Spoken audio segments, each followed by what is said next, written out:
from the Steel Twins Recording Studio in beautiful Traverse City, Michigan.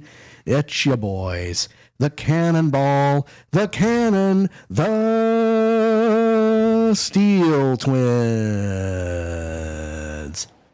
It's Wednesday night, and you know what that means. Voice acting, baby. We're so glad you were able to join us today. And, the weather's beautiful outside. It's starting to finally look like spring. Yeah, more like summer, because it's coming around next month. Summer doesn't officially start until Memorial Day weekend. That's what I meant. You know, it's coming around the corner next month. But Cannonball, it's in June. I know. The summer solstice is in June, so that's also the longest day of the year. So the only bad thing about that is every month you get 30 minutes less of daylight. Oh, well. Well, so we thank you. Well, whether you're watching this after the fact or live, as live can be, thank you. Your continued support. Whether it's in the dozens or in the twos or in the threes or in the zeros. Hey, listen, we're doing this, for our entertainment, but for yours as well. Absolutely. So always keep that in mind. So, I think we're going to do just one last thing here. Obviously, you know what time it is. Again, we're bringing on the rainstorm. This is a nice little energy drink, and we also have some water to keep hydrated. So, if you have a cap to your drink, or if you have a pin to your beverage, go ahead and pull that pin back. And I love asking this question. Yo, package, what time is it? It's time to get bombed. Cheers. Cheers, mate.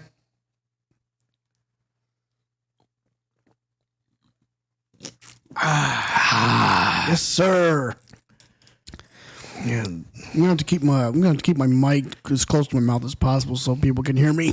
Well, when you're talking soft, it's really bad. But when you're talking loud, you can back it up a little bit. It's a really subtle art that you have to control the volume of your voice. I don't know where you got that. Yep. So, all right. Well, I'm gonna go ahead and go to the live scene. We are live and in living color. Yes, kids, your boy Cannonball does have a copy of Legend of Zelda Tears of the Kingdom. Myself as well. And I gotta tell you, strap in, folks. You thought Breath of the Wild was huge? You better have a lot of time on your hands. Yeah.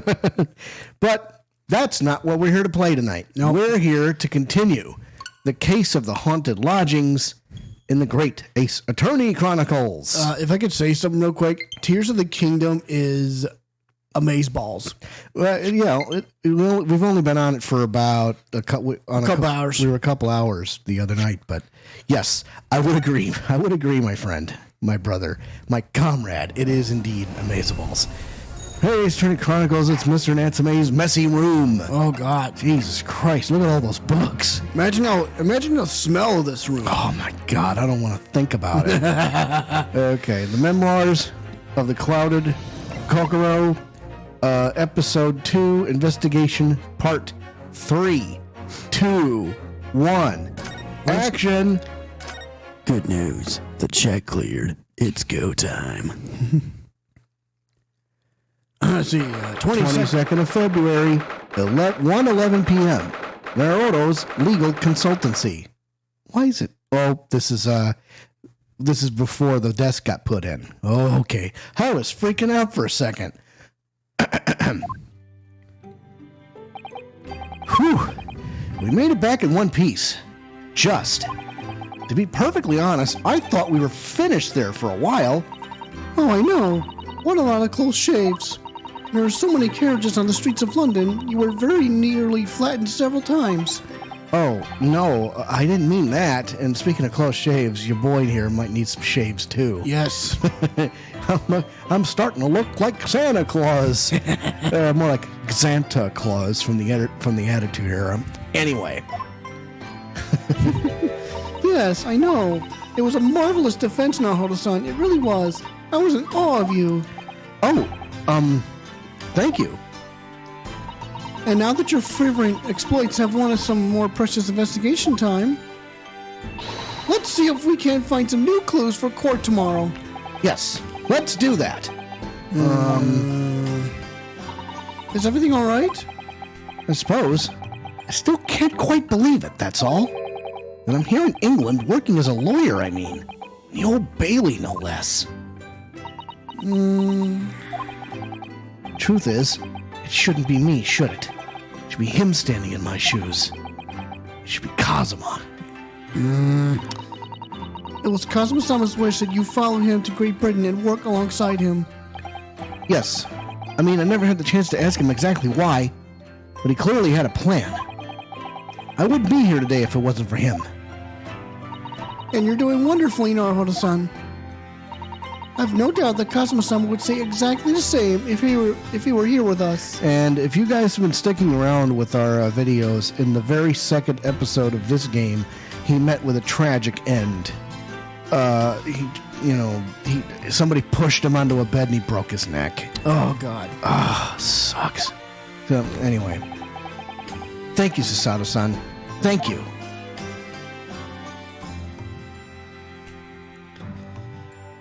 Okay, Well, so let's talk. Yeah, let's talk to her. Today's trial. It was quite a shock earlier today, wasn't it? When the victim himself turned up in court and took the stand. I know.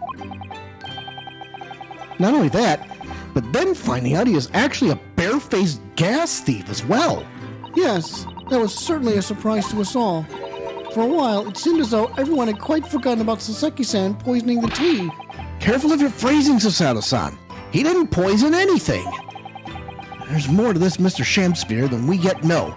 I'm sure of it. Mr. Shamspear certainly wasn't the noble, upstanding man everyone thought he was at first. What's become of him, actually? I was told that he'd be returning to the hospital ward where he was receiving treatment. Oh, which one is that? Let me see. Oh, yes. He's at St. Bartholomew's, or Bart's as Londoners call it. We know that place, don't we? Yes, we visited Miss Green there yesterday. It's the same hospital to which she was taken. Ah, yes. After Saseki-san stabbed her in the back. Do be careful of your phrasing, Naruhodo-san. He didn't stab anyone. Perhaps we both owe Saseki-san an apology. St. Bartholomew's. Yes, we should probably visit the hospital later. That's our first stop, kids. Right. So we know that Saseki-san took tea to the victim on the night in question. But as he isn't the culprit, then obviously... Yes, the poison surely wasn't in the tea. But if that's the case, how on earth did the poison get into Mr. Shamspear's body? I'm sure we'll find a clue at the scene. There must be something in Mr. Shamspear's room that will help solve the mystery. Well, naturally, Scotland Yard detectives have been over the place already. But it couldn't hurt for us to have another look around, I think. Definitely. And I'm desperate to know the outcome of the investigation into the tea left in the bar of soap. Well, if we run into Inspector Gregson, we could ask him about that. Mm-hmm. Yeah, mine too. The whole case hinges on it. Kazuma's wishes. Kazuma Sogi. The best friend I ever had. And a lawyer with such promise. He really saved my bacon in that horrible incident just before we left Japan. Oh boy, what a case that was, y'all. I can still picture him now, looking so fierce and determined in court. And then after the trial, that crazy idea he came up with. As a stowaway? Yes, you can fit inside my trunk if you curl up small enough, I'm sure. No one will know. Kazuma, won't you tell me why? Why go to these lengths so that I could accompany you to Great Britain? Well, it's been on my mind ever since we got through that trial. And you really ought to go into law. Be a defense lawyer. You've got a natural talent for it. Believe me, I guarantee it. But I've never even thought about becoming a lawyer. Well, I can't force you, obviously. You'll have to decide for yourself. But anyway, London is the cultural capital of the world. The city at the forefront of everything. It can't hurt for you to see it with your own eyes. No, that's true. I suppose, though, if you were to become a lawyer, then one day... One day what? Oh, no. Never mind. Huh? Yeah, what is going on with that? Naruhodo-san? Oh, sorry. I was just thinking about Kazuma. Yes. He's forever in my thoughts, too. To change the Japanese judicial system for the better. That was his dream. And that's why he so desperately wanted to come to Great Britain to study, of course. Yes, that's right. But Yes? I do wonder if his true intentions lay elsewhere sometimes. I don't know. The thought just takes hold of me every now and then, that's all. Hey, you smell that? Oh, I smell intrigue. What do you smell? smells like fish. Smells like fish? I don't know. All right, anyway. Kazuma's true intentions. Speaking of fish, Naruhodo-san, what do you mean by Kazuma-sama's true intentions? I mean this. His katana? I never expected to inherit this sword after Kazuma passed away, of course. No, I know. It was because I asked you to take it. When I have it at my side in court, I feel as though it gives me courage. Yes. Actually, the night before he died, he told me a little about the sword. The dragon sword. Wrong game, sorry. Karuma? That's right. It's a prized sword that's been passed down through generations of the Asoji clan. A Japanese man's sword is his soul, Ryunosuke. I can't be parted from my katana. Karuma guides me. I truly believe that. Notice he's holding the hilt at the top, though. So its name compels its wielder to slice evil in two? No, not that you would need much compelling. On that subject, there's something very important that I have to do in Great Britain. Something you have to do. Yes, I'd appreciate you seeing it through with me. Of course I will. Whatever it is, I'll see it through to the end with you.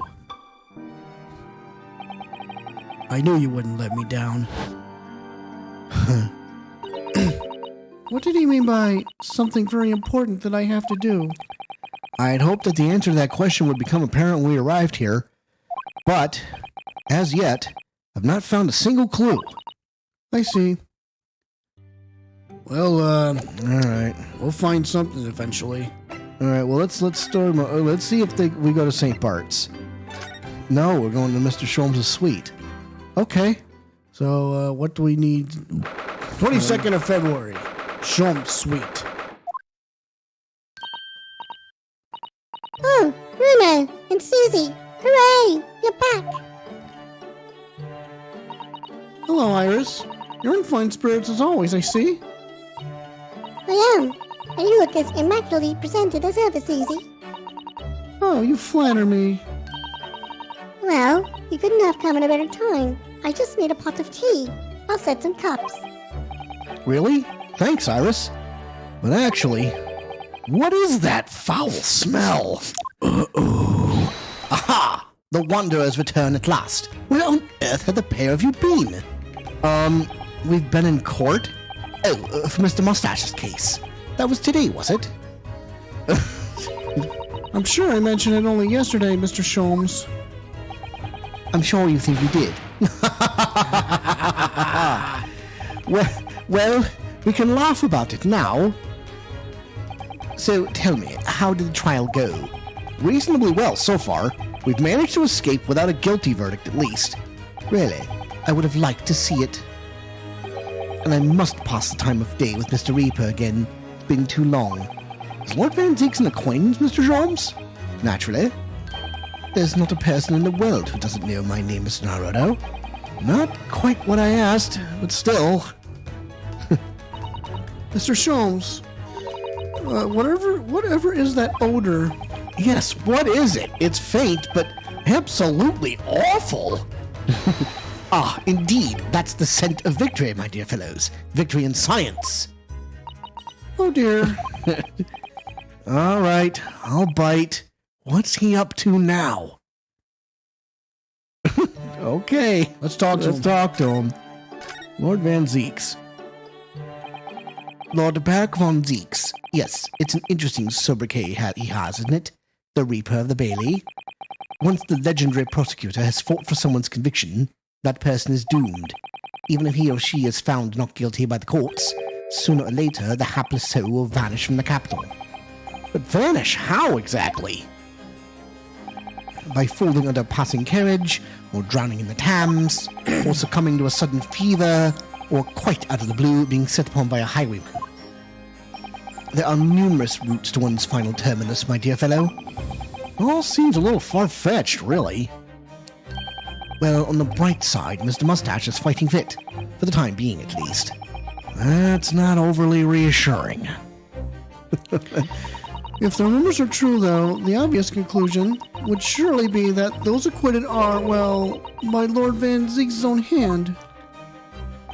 As it happens, Mrs. Sato, that is quite impossible. Oh? Why? Naturally, the man very quickly came under such suspicion. However, whenever these incidents occurred, the Reaper has always had a cast iron alibi. Really? Yeah. Alibi. And so his reign continued. But 5 years ago, he vanished from the courts, never to appear as a prosecutor again. That is, until you arrived in the country, Mr. Naruto. Yes, so I've heard. In fact, it was the very day I arrived, when I was thrust into that trial at the Old Bailey. That bitter fight to the death coincided with the Reaper's resurrection, and really did end bitterly indeed. And here you are, facing Mr. Reaper again. Poor Renee.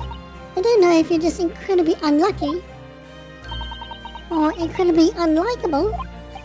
I think it goes deeper than just me.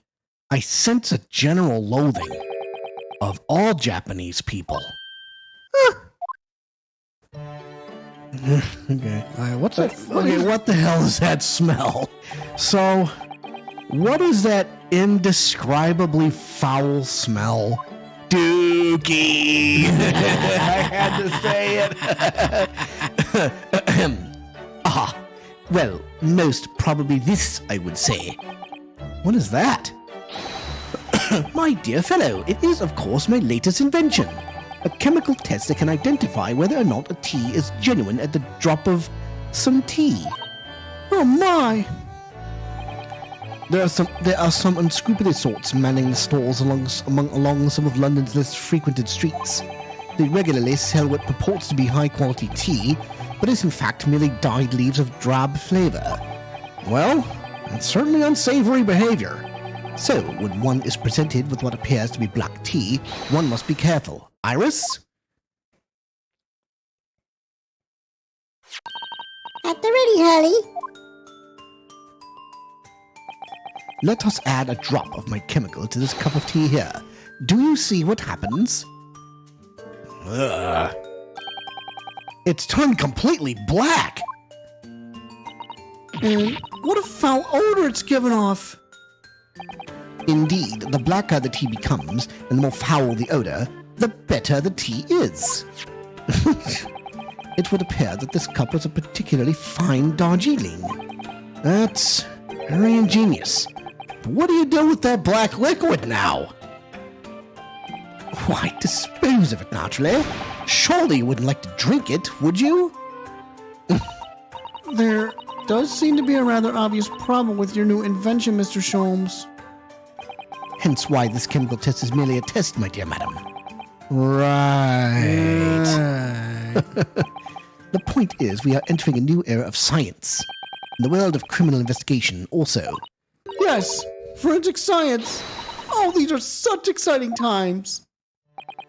I regularly engage in this scientific experimentation alongside my unofficial consulting detective work. The Sherlock Holmes method will be the foundation upon which modern investigative technique is based. This little tea indicant was a happy byproduct of my ongoing forensic science research. Forensic science. Suppose I should find out more. About that, kids. The case after this one.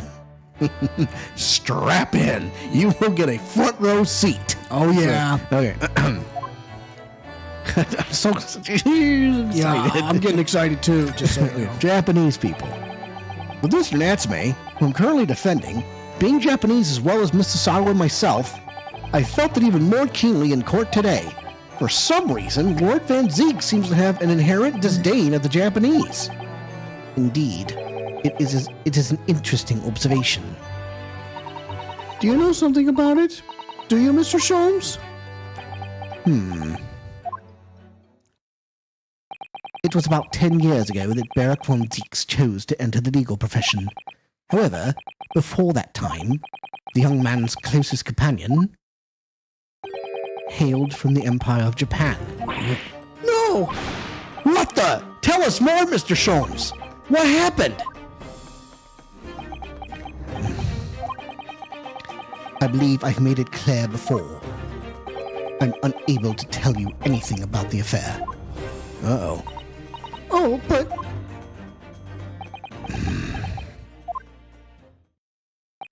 The veil will be lifted on the events of the past in due course, I have no doubt.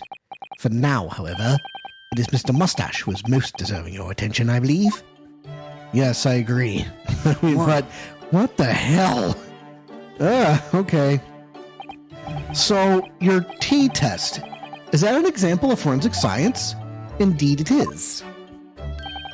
An essential tool in cases that hinge on the knowledge of whether some tea is of high or inferior quality. Not a huge number of cases, then.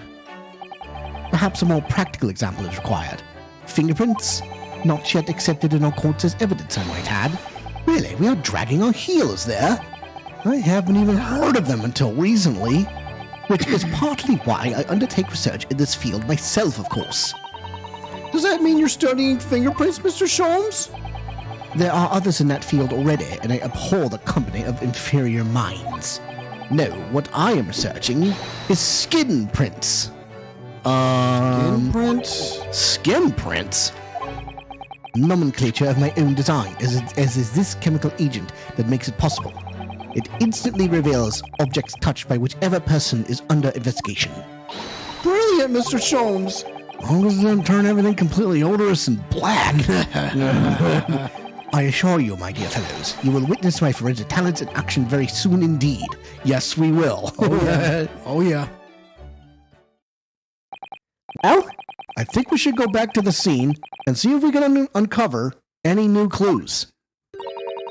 That's the spirit, Renee. See you later. Yes, until later. No, Mr. Sholmes, we were thinking you'd come with us. You were? Yes, of course. You said so just a moment ago. You said we'd witness your forensic talents in action. Yes, I do recall seeing something along those lines. But you go on ahead. I shall be sure to follow you later, in all likelihood. Probably. Maybe. Well, I might. Your commitment astounds me. Oh, thank you, Mr. Sholmes. We'll eagerly await your arrival. Bye-bye, Renee. Bye, Susie. Well, there we go. So we're off. We're going to Mr. Shamspear's room. Right. Okay. Da-da-da-da-da-da! Charge! 22nd of February. Mr. Natsume's lodgings, ground floor. Huh? Oh! Hello again, Inspector Gregson. What are you doing here? Well, we were hoping to have another look around, actually. The lawyer representing the defendant has a right to examine the scene, as I'm sure you're aware. Yeah, I know the score. Oh, yes, one other thing. The soap on the ledge outside the window. Did you find it? With the tea in it? Okay, here we go. Yeah, I found it alright. There was a small amount of tea in it, as you said. I knew it! It's what the identification section of the yard now. They're looking into it. The results should be available later today. That's wonderful news. Thank you. Very impressive performance in court this morning. Sorry? Nothing. Forget it. Just make sure you don't disturb anything in here. Okay. What the hell is he doing there? Mr. Schultz, what in the world are you doing here? Okay, so let's see. There's a thing on the floor. You know. Okay, so we're going over to Mr. Sholmes. Well, let's see what else is there. God, there's nothing else. Let's take a look at this. This is some sort of makeshift stage, I think, is it? Where does the audience sit, though? For the nightly Shakespeare performances. Actors aspiring to the great stage must practice their art, Mr. Naruhodo, with or without an audience. In fact, on a related note, perhaps you should set up a mock bench for the defense in your office. What? Then you could practice your art every single day. I'll think about it. If you promise to don a beard and play the role of the judge. Well, if that would help you achieve your goal. This I have to see. All right. Okay, what in the hell is he doing? Mr. Sholmes, what are you up to over there? You know, I think I know what time it is. What a question indeed. Was it not your good self who asked me to attend the scene? Oi! What are you doing here, Sholmes? What are you up to over there? What are you doing here? Dear me, once a great detective, one is always under scrutiny, it seems. Is now the time, Mr. Sholmes? Are you about to show us your forensic talents in action as you promised? With the greatest of pleasure, my dear madam. I could have sounded a little more enthused, but... What's all this? Yeah. All this is precisely what you requested, Miss Naruto. Herlock Sholmes' sensational skin print seeker gun. Moments ago, I took a sample from the teacup that was used by the victim. A sample from Mr. Shakespeare's cup. Each individual leaves microscopic secretions on everything he or she touches. A sample of those secretions is all I need to produce this, a refined indicator solution. By liberally spraying the room with this chemical, everything the victim touched is instantly revealed with the aid of these goggles. Here, try them on. Whoa. There, now, spray the chemical indicator about and all will be revealed. Spray? How do I do that exactly? Little press of the A button on the area you're interested in is all that's required. Like this. What is that stuff? It's like fog. A suspension of the chemical indicator in a pressurized gas is the most efficient way to cover a large area. That was another invention I discovered incidentally whilst I was developing this idea. As you do, go ahead, try it, my dear fellow. We may learn something interesting about the victim's movements on the night in question. Well, there's nothing to lose, I suppose. Let's explore. Here we go. I'm gonna spray the... Oh! Look at all this here! Yes, interesting. A multitude of the victim's handprints. Why are there so many of them on the floor in this one spot? Oh, perhaps he had a bad fall just here. There's nothing obvious that he would have tripped over, though, is there? I wonder. Personally, I often stumble when there's nothing obvious to trip over. I think that's something only a great detective would do, Mr. Sholmes. Well, this is quite a puzzle. Handprints all over the floor.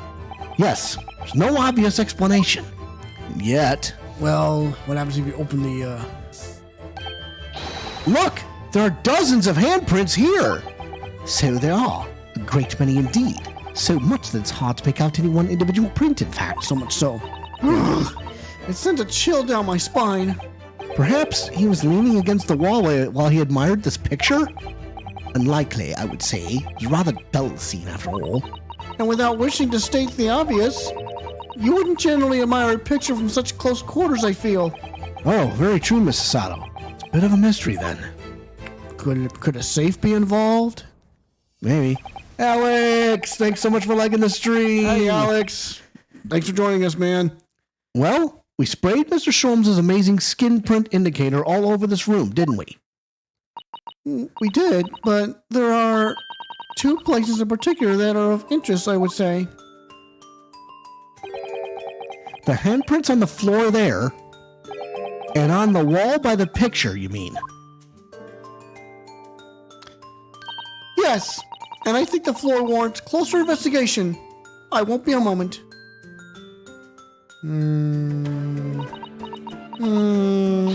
Ah!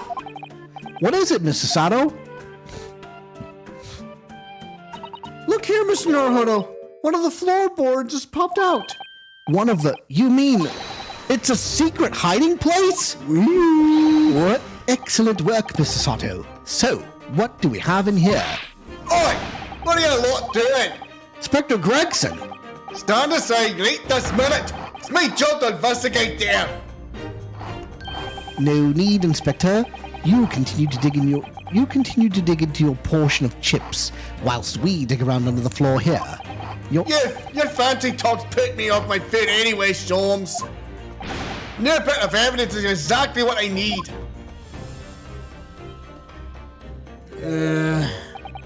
Wow, secret hiding place under the floor. What a find! It's not a hiding place you can make use of in Japan. I don't think I could lift a straw to Tommy, Matt. No, I know, but I never expected one of these wooden floorboards to move either. It's got me wondering about the wall over there, too. Aren't you curious?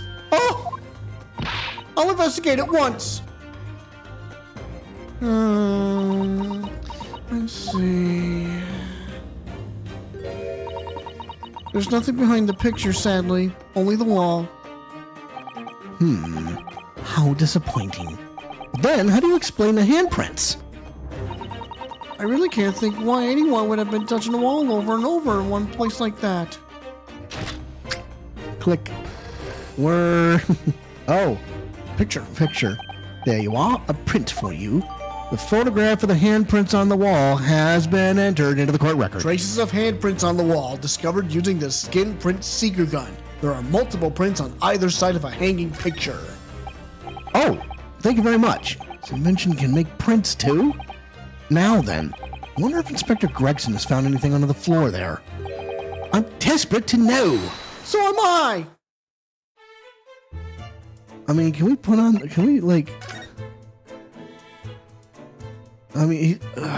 okay. Yeah, we're talking to Inspector Gregson. I'd love to know if there's anything hidden underneath that floorboard there. Allow me to ask Gregson now. After all, we're well acquainted. Inspector Gregson, really, it's been too long. What is it, Sholmes? I thought perhaps you might show me what you found there, seeing as we're such good friends. We're not friends. No, I suppose not. A dismal failure. Yes, I heard. Ugh, killed to know what was under that floorboard. Phrasing. Well, we will find out eventually. Let's see. Alright then, fair's fair. What? You did discover the hiding place after all. I suppose we should at least fill you in. Really, Inspector? Thank you. Do it quickly, my dear fellow. There's one thing I know about this man. It's that he blows with the wind, as fickle as the weather. Oi, stop making it to be some kind of nut. There were 3 items under the floor there. A newspaper clipping, a photographic print, and a tin box. Now, what do you want to know? Let's talk to him. The newspaper clipping. Looks like this was cut out of the paper about 3 months ago. It's about a convict who got sick and died while he was serving up time in Manchester. How terrible. Made the headlines down there in London as well. The blogger had sentenced to death, you see. But nature got him first. Oh my goodness! He committed a capital offense? Man by the name of Selden. Not to be to walk into a burglary and murder. They say the hoard he knocked off was worth about £1,000. A hoard? Of treasure, you mean? Jewelry and the like. But he'd hidden it somewhere. And no one knows where. Now he's dead. Papers loved it, of course. £1,000 lost thrown out to hell, or some such was the headline. Does it not strike you, though?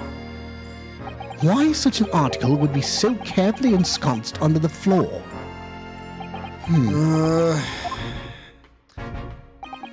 Yeah, I suppose now you mention it. It does seem a bit odd.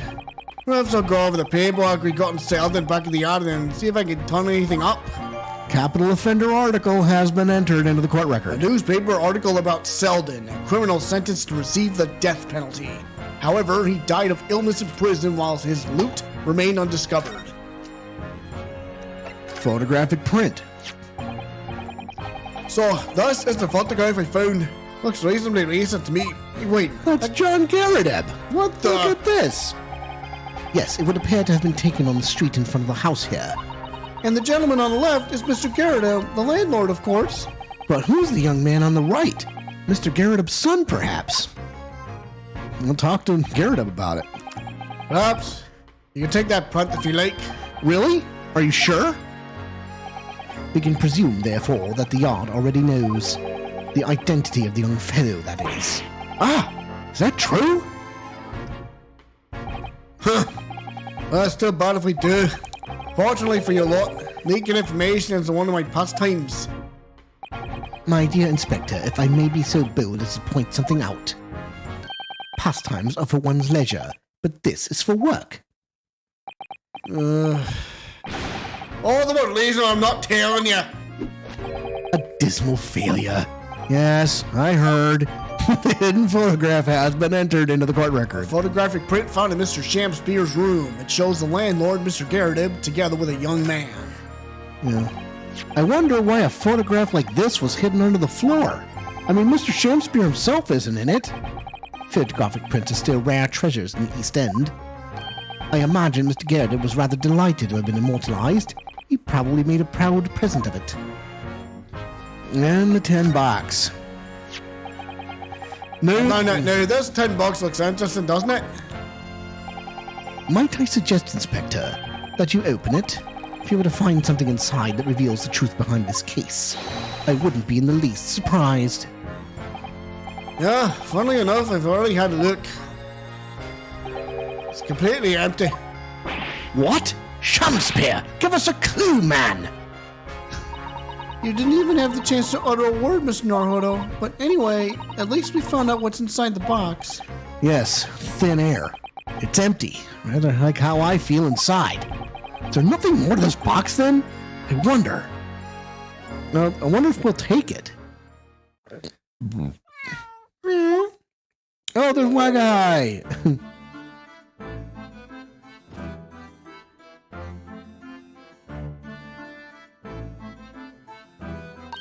Oh, look! It's that lovely little kitty cat. What was its name? It's Mr. Natsume's, isn't it? I don't think we ever asked him, actually. Why don't we call it, Wagahai? You know, like Mr. Natsume refers to himself in Japanese. Wonder how he got in here. Clever cat. Oh, wonderful! Well then, Wagahai, here's something delicious I brought for you from the cat's meat man.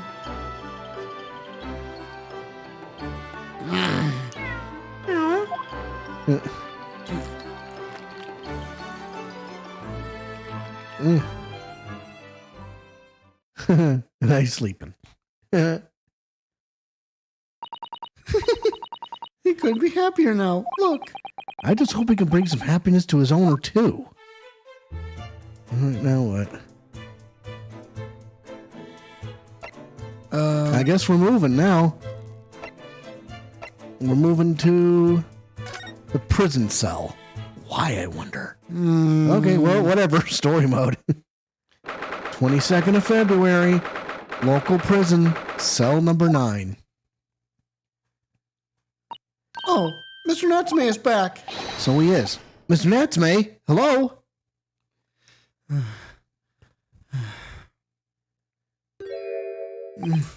I am a cat. Sorry. I don't know who Mr. Natsume is, or Sherlock Holmes. I don't know about courts, or trials, or Old Baileys. I am a cat. That is what I am. Just a cat. Mr. Naruto, he's trying to escape from reality. Trying to? He already has. Completely. So, what is your name then? As yet, I have no name. Mr. Naruto, he hasn't fully thought out his new identity yet. Maybe it's not too late to bring him back to reality. Do you think you could open your eyes for us, Mr. Natsume?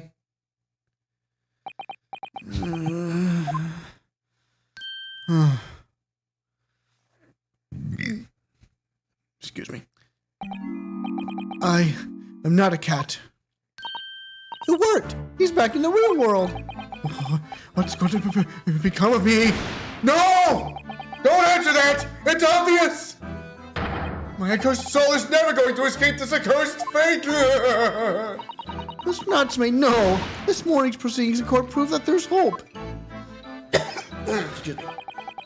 Yes. Local student Mr. Naruto Esquire was brilliant, but...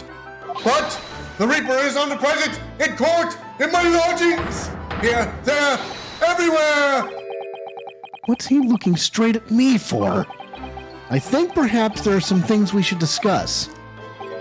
Oh, yes, we must. Well, Let's talk to him, I guess. This morning's trial. In my whole life, have I ever been so moved as I was today? No! Of course, if I cast my mind back, there were perhaps one or two other occasions that moved me more. But if I just blocked those out, then today, being in that courtroom was it was the most moving experience of my life! Welcome, student Mr. Naruto Esquire! You're too kind. Scotland Yard found the remaining tea just as we deduced, and are analyzing it as we speak. There's nothing wrong with that tea! They won't find a drop of poison in it! That's solemn, sworn, Sasaki, certainly! He's giving us the sign. Tell me, did you both drink the tea at the same time that night? Oh yes, most definitely. Remember, drink tea while it's hot. We both poured it down our throats like it was a hot bath for our bellies. And at the time, we were both completely fine. He's not telling the truth exactly. Maybe he thinks they both did. As shown by the fact that he and Mr. Shamspear then engaged in a Romeo and Juliet match. Suppose the focus of tomorrow's proceedings will be how the poison was taken by the victim then. I'm going to present something, but before that... That rotten Shakespeare! What have I ever done to him? You don't recall him taking issue with you over anything You don't recall him taking issue with you over anything you've done recently? I've been holed up in my room, immersed in books. I don't recall anything. Anything at all! Right. But what I don't understand is why he didn't let me know sooner. But you know what, Mr. Natsume? About the soap, of course. What else? Oh dear. Are you struggling with such a meager stipend? Of course I am. If I had money, I wouldn't have chosen to live in a cursed existence in such accursed lodgings. Oh, yes, you said it was because the place is cursed that it's so cheap, didn't you? Exactly. Especially the room that I rent. The spirit of that capital offender who lived there still haunts the place. And it's trying to kill me! Capital offender? Might I ask, welcome student Mr. Naruto Esquire, that the next time you visit me, you bring scores of super soft soaps. Well, I'm going to try to present something. All right. I want to present the photograph, see if he knows anything. Mr. Natsume, it's nothing much, but... It's been too long since I've been offered a present with that delightfully humble etiquette of your homeland. What? You're too kind. I accept it gladly. Sorry, but I wasn't trying to give it to you, actually. All right. What about this? Oh, but we're going to show him the article. What's this? It's a newspaper cutting that we found in Mr. Shamspear's room.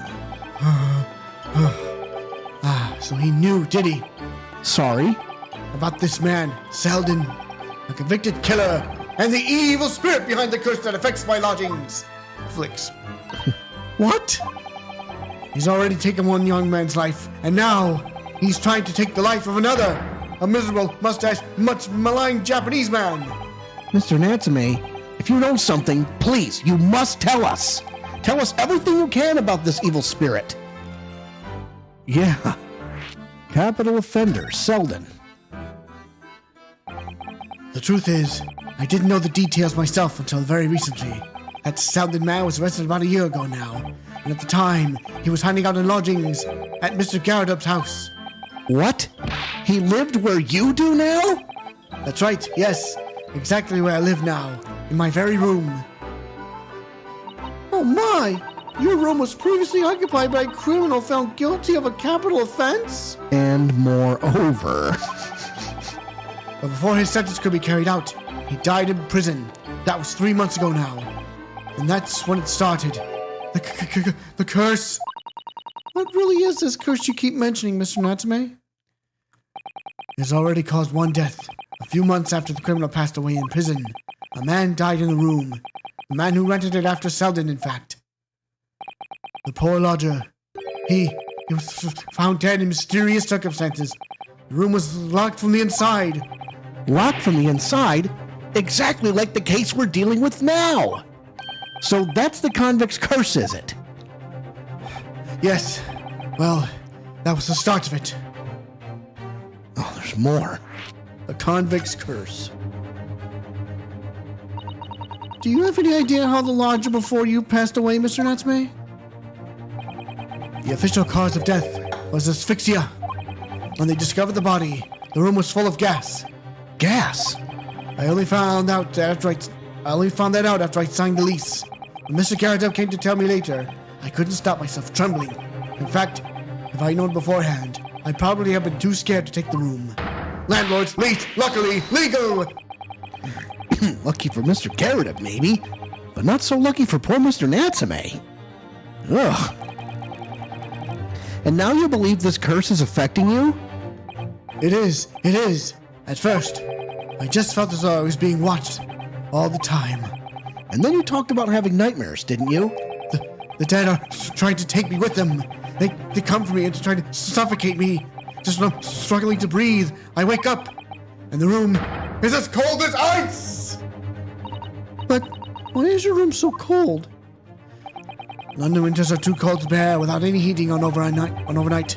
But for some reason, even though I light the stove before I climb into bed at night, the pilot light always goes out, and the room fills with gas. But that's terrible. It's exactly the same situation as what led to the previous occupant's death. And then there's what happened to Mr. Shamspeare last night, when he was mysteriously poisoned. There's clearly more to that incident than can be explained by a curse, though. Whatever can be the cause of all these strange happenings in the Mr. Garrett's rooms?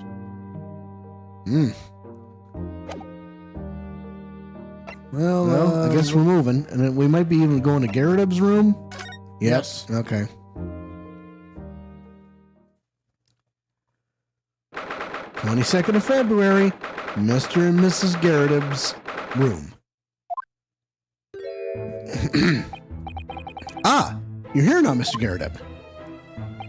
Right, bally business it is for me, you know. Getting out and about. Were you at the Old Bailey by any chance? Naturally. Fate of my lodgings hanging in the balance and all that. Not a trial to miss. Fate of what's already been dubbed your haunted lodgings, yes. Of course, the place has caused quite a stir around the capital on more than one occasion already. As the old haunted lodgings or some such.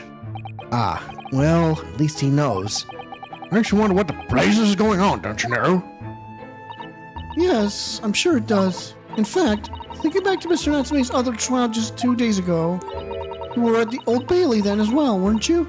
Testifying with your wife about what happened. Stopped off at the prison on the way home, in fact. Beastly business. I see.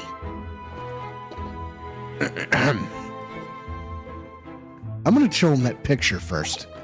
So, what brings you to my haunted abode today, eh? Well, first of all, I need you to identify the man in this picture. Mr. Garrett, can I ask you to look at this photograph? Because every time I do, it makes me laugh. Gotcha. Is that your son who's with you there? Oh, no, not at all. It's a lodger here once. Duncan Ross was his name. Duncan Ross?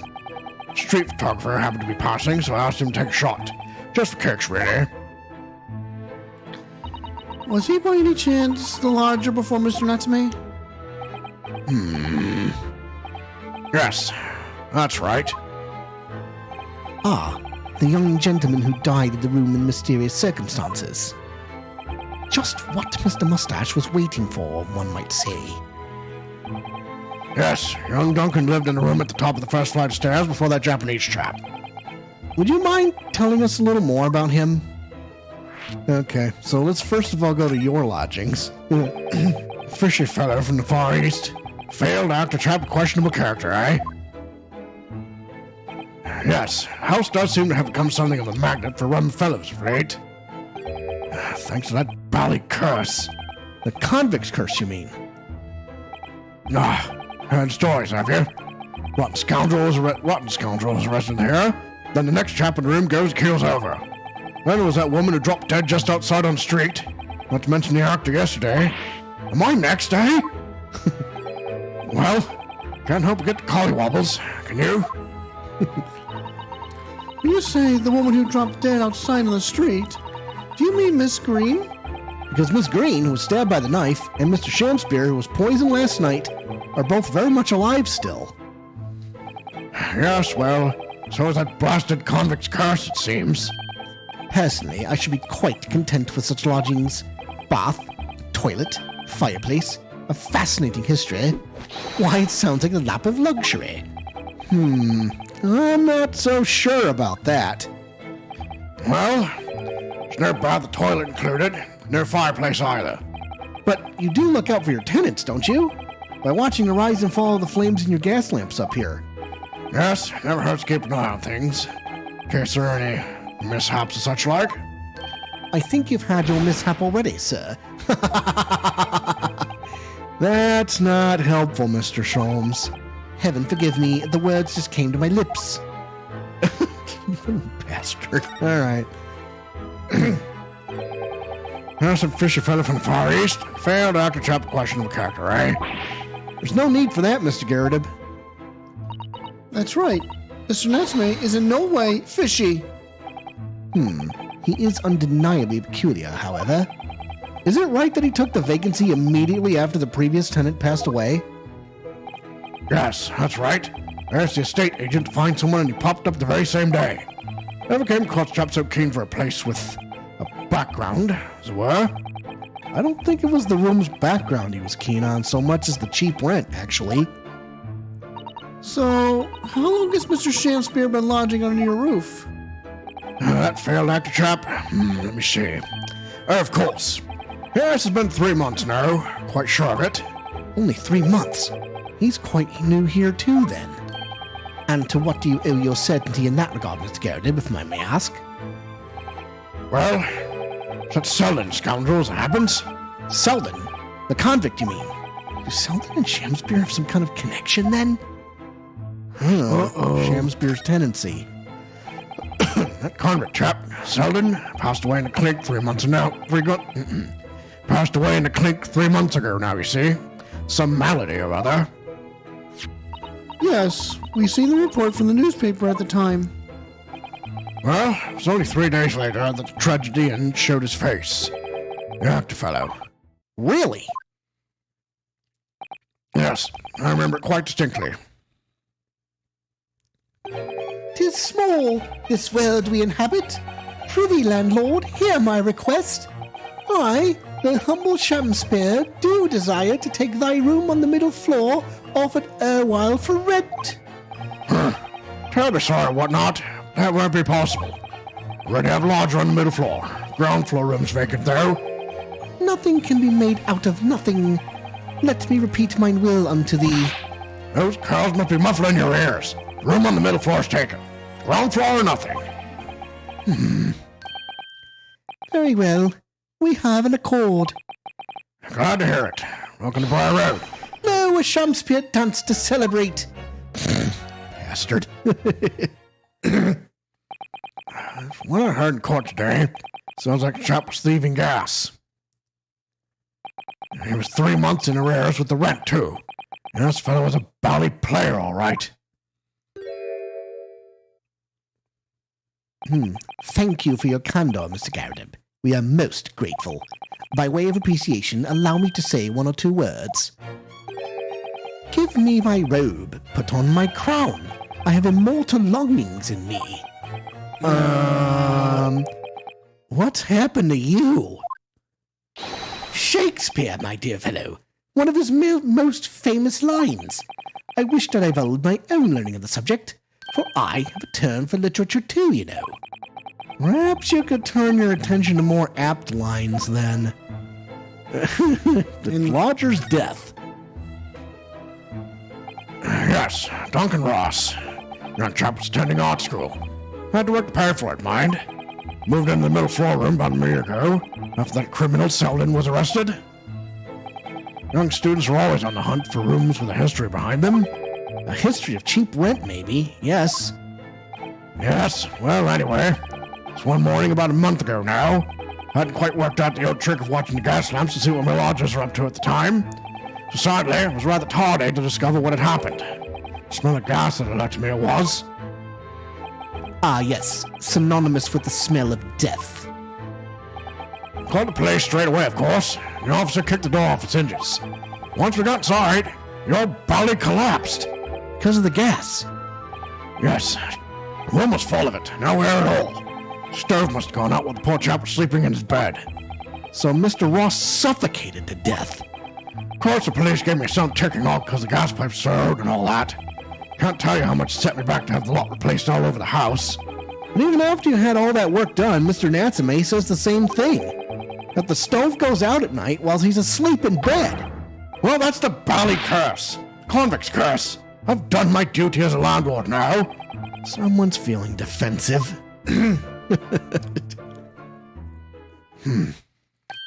Ah, that reminds me, actually. Yes. About young Duncan, right before the poor chap perished. He'd been writing a letter of affection to a young lady. A love letter, you mean? Yes, where did I put it now? Ah, here it is. Left it on my desk. If you'll excuse me, let me see now. What does it say? To my most beautiful and charming sweetheart. Do you think that we should be reading such a personal piece of correspondence? My dear Mrs. Sato, that is precisely why I prefaced my reading with, if you'll excuse me. I will not excuse you, Mr. Sholmes. No. Sadly, he didn't address it, though. So I've no means of delivering the thing. Rather sad, really. I see. That's gonna play on my mind. But really, the identity of Mr. Ross's sweetheart has no bearing on the case. Oh, doesn't it now? We're about to find out, y'all. I think we should leave well alone. Yes, I suppose you're right. Indeed, the intended recipient's address is missing. However, there is a name attributed to the man's most beautiful and charming sweetheart. Mr. Sholmes, please, I've already had to chastise you about this once. My undying love to you, my colorful darling, Olive Green. What? What the heck is going on here? What?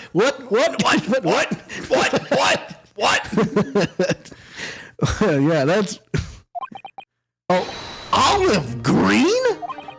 The woman who was plunged into a coma after a knife plunged into her back outside this house 5 days ago.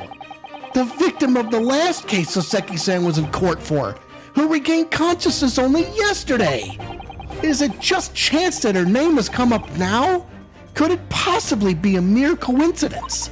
Mr. Naruhodo, whatever can this mean?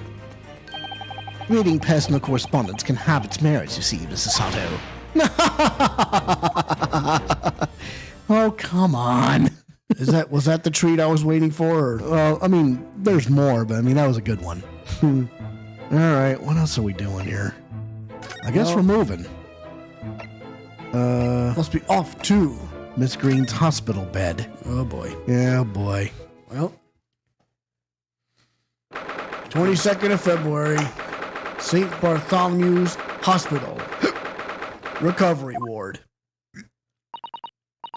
Miss Naruhodo, I just finished speaking with the doctor. It seems Miss Green is well enough to be discharged at last. This is good news. Hopefully, just before she leaves. Ah! What is it? Whoa, no! Miss Green! Ah! Ah! Ah! What was that? She clearly just hid something behind her back. Uh-oh. One moment. Maybe with the honor, Jaffe.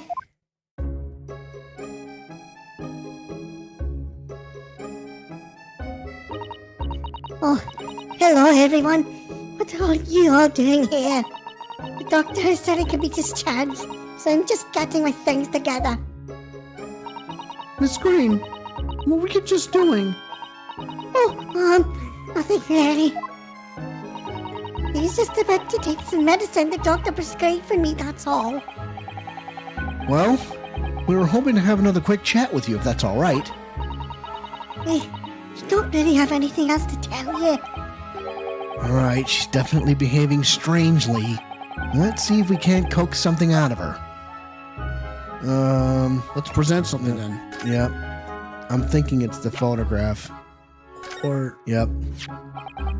Miss Green, we were hoping to ask you about someone. Mr. Duncan Ross. You knew him, didn't you? Oh! what the? Oh no! I'm so sorry! A bottle of medicine fell down when she did. Oh, Miss Green, are you all right?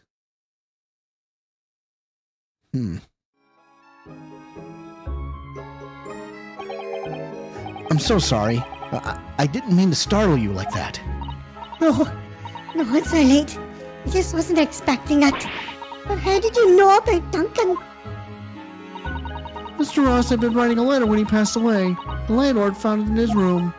It was a very personal letter to you.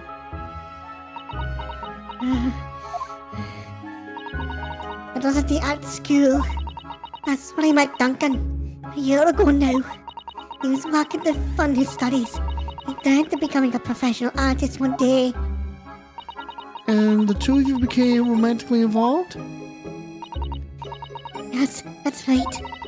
We are very much in love. We are engaged to be married, actually. That's why he decided to move to a cheaper room to save money for the wedding. And that's what led him to Mr. Garrett's. Yes. He told me he'd found the worst, but cheapest room in the entire East End. And then, 1 month ago, that's when it happened. We're so terribly sorry, Miss Green. Well, it's all in the past now, I suppose. Poor Miss Green. She looks desperately sad. I'm starting to think that's just her look. Now I see that she has every reason to feel the universe is against her. So now we can Okay, talk to now her. what? Hospital discharge. Well, it's wonderful news that you're going to be discharged, Miss Green. The bottle wasn't filled. Okay. Oh yes, thank you. Once people are better, the hospital staff don't want them lingering and wasting space. Not people like me, anyway. So I don't think I should keep anyone waiting. They probably shouldn't stand around and chat. She certainly doesn't seem to be in the mood to talk, that's for sure.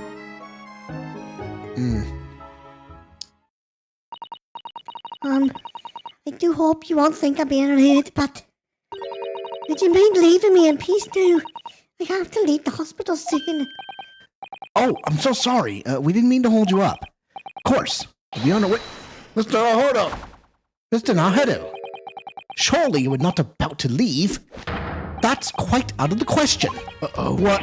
Mr. Sholmes, I didn't realize you were here. But of course I was, my dear fellow. Watching intently from the shadows as always. Well, make your presence known next time. Mr. Sholmes, what's this about? What's that about? we'll find out. Something which occurs to me with some regularity, Mr. Sato, is this. Why do detectives insist on such an ex post facto modus operandi? Why solve a case after it happened, instead of preventing a case before it happens? That is what sets a great detective apart. What do you mean? There is a case waiting to happen under our very noses, Mr. Naruto. So let us avert disaster. Let us prevent this case from ever happening, with nothing but careful observation. All right. All the clues you need are set before you. You need only look, and you cannot fail to see. You can do it, Mr. Nahodo. I know you can. Well, we're gonna examine. What the hell? What's Look this? at this. What the? That mouse seems to be dead. Look! I didn't notice it there before, did you? I think perhaps it drank the medicine that spilled out of the bottle. But that's the bottle that Miss Green was about to drink from when we arrived. You don't think. Ah, I see you've come to appreciate the true nature of this scene. That of a tragedy about to take place. Yes, I think it's falling into place. Miss Green, the contents of the bottle you had before is spilt out on the floor. And the poor mouse that drank it sadly died. I think it's clear that the bottle must have contained a powerful poison.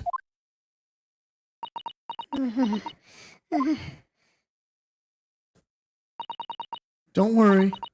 I will attend to the mouse presently. Whew, that was close. Miss Green, were you intending to go the same way as that rodent?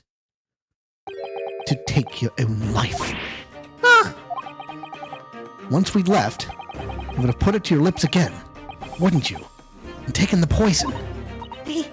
No! Miss Green, please talk to us.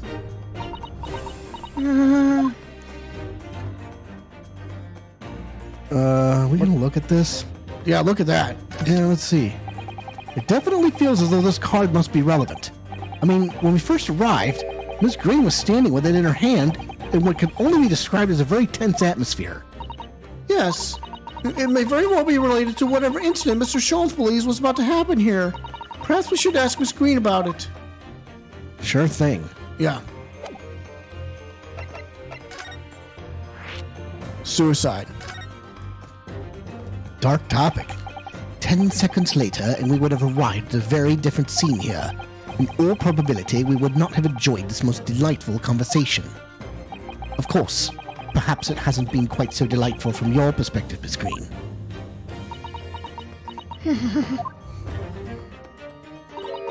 Actually, in a way, now that everything's out in the open, I feel like a weight has been lifted. Tell me, how did you acquire that medicine?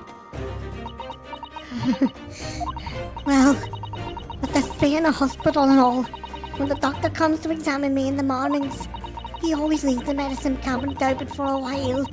So I snuck this out when he wasn't looking. It conspicuously lacks a label.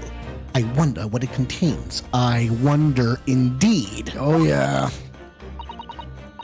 I'm afraid I don't really know. But I thought if I drank it, it might just stop the pain somehow. Oh, please, Miss Green. Don't talk of such things. Well, it seems clear now that it contains poison. Yes, that poor little mouse is proof of that. Oh no! Oh, it's all my fault! What have I done? I shall remove this to my office, Miss Green. I take it you have no objection. No, none! Alright, the card. Neither the sender's name or address appears to be written on the envelope or the card. What the? Take a look at the tear on Oh that. my goodness! Now remember, we saw a piece of torn envelope in Mr. Shamspeare's room. My goodness! What? What? Hang on. Neither the sender's name or address appears to be written on the envelope or the card. But did I put my post at my home the day before the incident that put me in hospital here? I have information regarding the death of Duncan Ross. What the hell? Uh-oh. Come to the Slug and Salad Bar. On Briar- come to the Slug and Salad on Briar Road at 5 p.m. on the 17th. What? That was 5 days ago, wasn't it? Dude, 5 p.m. February 17th. Dude, What? hold on. Don't tell anybody else about this letter or the meeting. It's a matter of utmost importance. That's the day of that first incident, isn't Yes. Wait a minute. The 17th of this month? That's the day.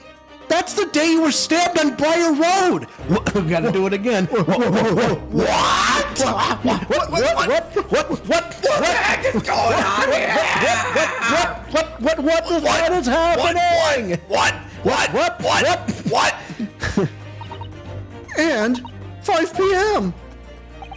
Is precisely the time when the incident occurred.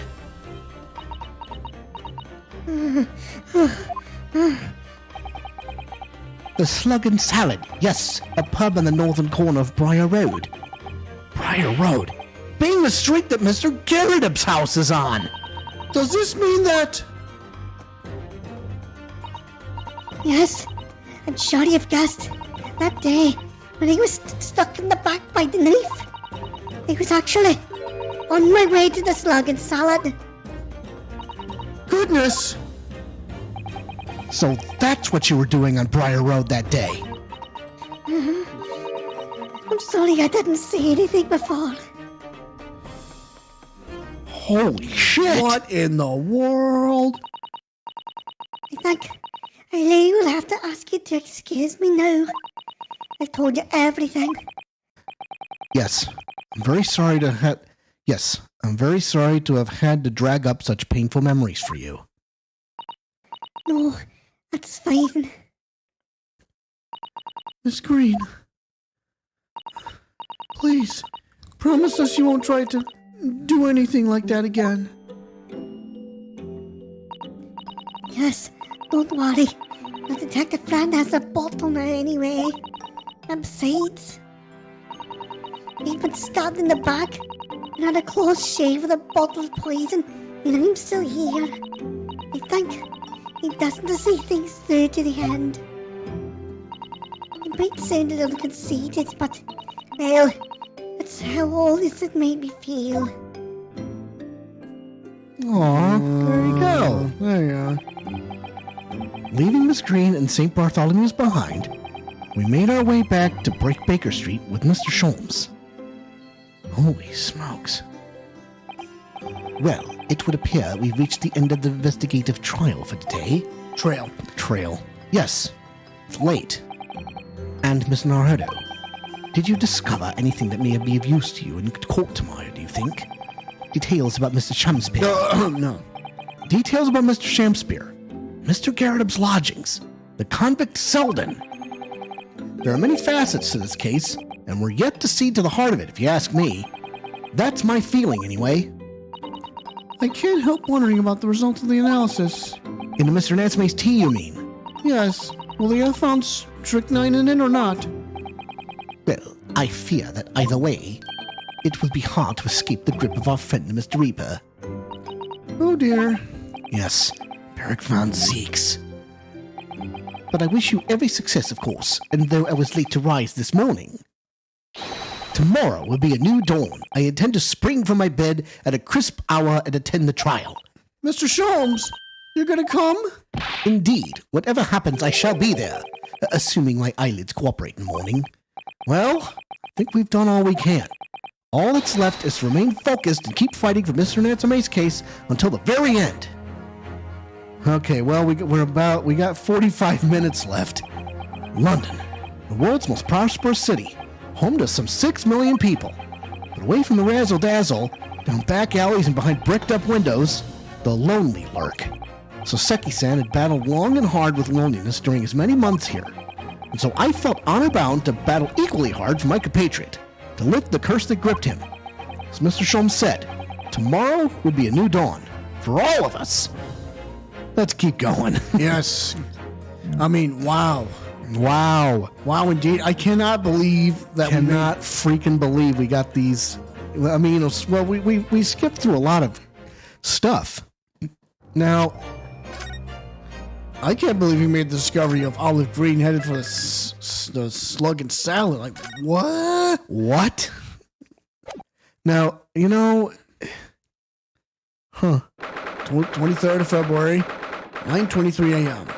Oh, Bailey, defendant's antechamber. Oh, stereo. Jesus.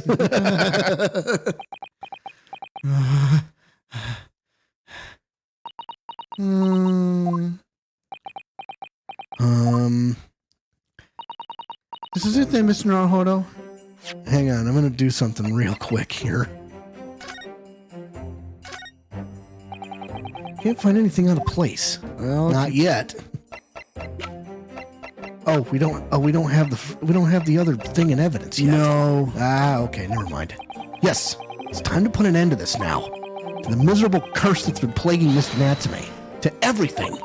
And in my own small way, I shall do everything I can to help you. I always appreciate your help, Mrs. Sato. Sasaki, selfishly sidelined. Ah. Good morning to you too, Mr. Natsume.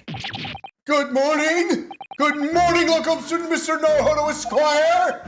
Listen to you two, chatting away happily as if the main player of today's trial isn't here! Why would you do that? Why? Oh dear, we didn't mean to cause offense, Mr. Natsume.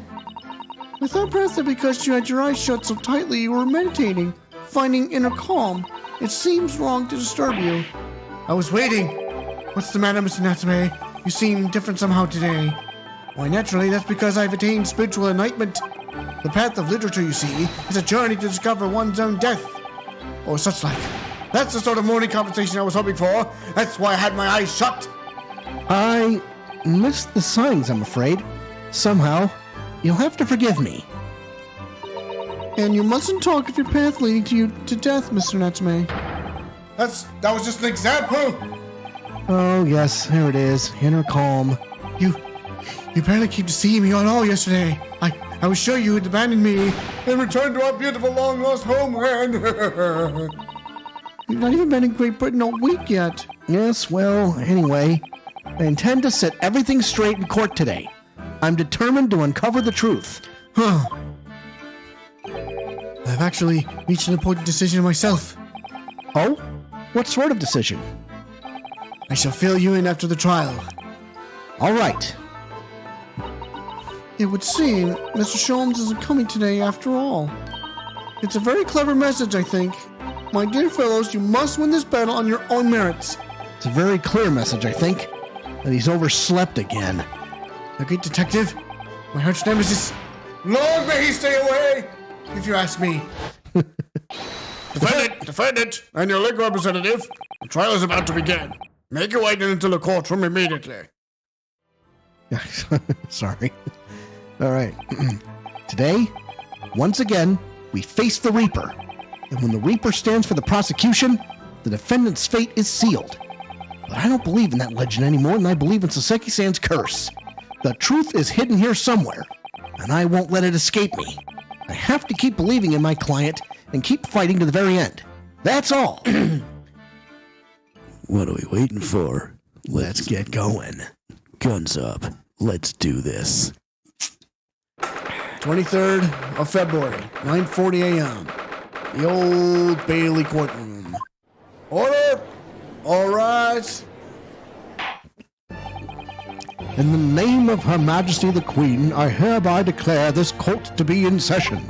I call upon the counsels for the prosecution and defense to declare their willingness to proceed. The prosecution is ready. Yes, the defense is ready.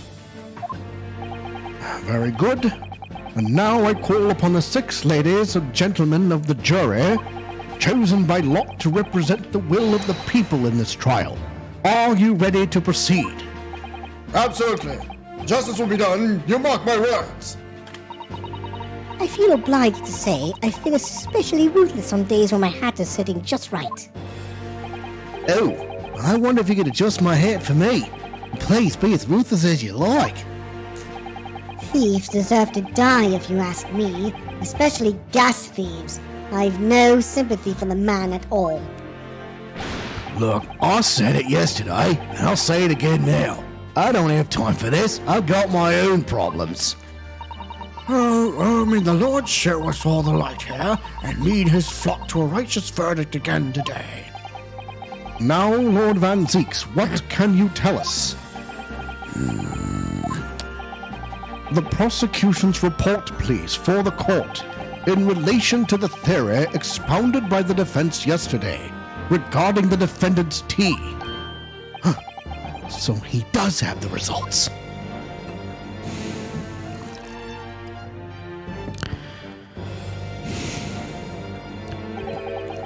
Before the prosecution delivers the black news about the black tea belonging to the black garden to Doc, Pray, allow me a moment to savor a liquid of a more sanguine hue. In fact, I'll defer to the good detective for the report. Here's to you, Inspector. Yes, sir. Thank you, sir. Oh boy. As indicated by the defense, we found the bar of soap just outside the victim's window in the snow. Oh, let me guess. They didn't find. Well, they said they found teeth. Never mind. And there was indeed a frozen reddish liquid and a little depression on the top of it. Yes, that's the tea. That's what Mr. Natsume brought with him that night. The brain did the yard analyze it, and yes, you're right. It was tea. And there wasn't a trace of strychnine or any other toxic substance in it. Yay! Oh, no poison at all. In other words, the tea that the defendant brought to him to the victim's room is innocent. He's in the clear. What a revelation! As I suspected. This makes it quite clear. The defendant, Mr. Soseki Natsume, is blameless here. Objection! My learned friend is jumping to conclusions again. A typical Nipponese reaction. What? Yes, it's true. No poison was found in the few drops of liquid recovered from the soap on the window ledge. But what logic is that? Would you take a drop from the tank and conclude that the water in the ocean isn't salty? My word! The water in the ocean is extremely salty, Counsel. Exactly. Unfit for drinking, just as the victim's tea was on the night in question, as the court has already heard. Bitter was the precise word from the lips of Mr. William Shamspeare, whom the prosecution now calls back to the stand. Oh boy, so we're not out of the woods yet with this tea thing. Very well, I will oppose the prosecution's request. Mr. Shamspeare. Yes, sounds like we're going to have another confrontation with a theatrical friend. Bailiff, show Mr. Shamspeare to the stand. Yes, my lord. Oh boy. Mr. William Shamspeare, the victim of this despicable crime. Oh heaven, oh hell, do you command me to remember? Forsooth 'twas I, Shamspeare, did have a bellyful of the foul fluid given in mine innocence. Yes, but as was revealed in yesterday's proceedings, the witness is not as innocent as we had perhaps first been led to believe. By using bars of soap such as this, he has been stealing gas from the supply company, yes? One may smile and be a villain. Forsooth 'twas I, Shamspeare, did have a room full of the sweet fuel given. That's right. Fellow jurors, don't forget, this man is a rotten thief. I haven't forgotten. Kept all that about the ice coins a tidy secret, didn't you? You should have owned up sooner. Arrest him, I say. Arrest him at once, and let him feel the sting in my tail. Oh, indeed. By dint of vile and cowardly means have I plotted to further mine own ends. I confess. Thou wouldst not pardon my sins, of that I am sure. If you acknowledge your wrongdoing, what exactly are you doing here? Cowards die many times before their deaths, and for a coward such as I, death be well deserved. But would it that a still greater crime passeth unpunished?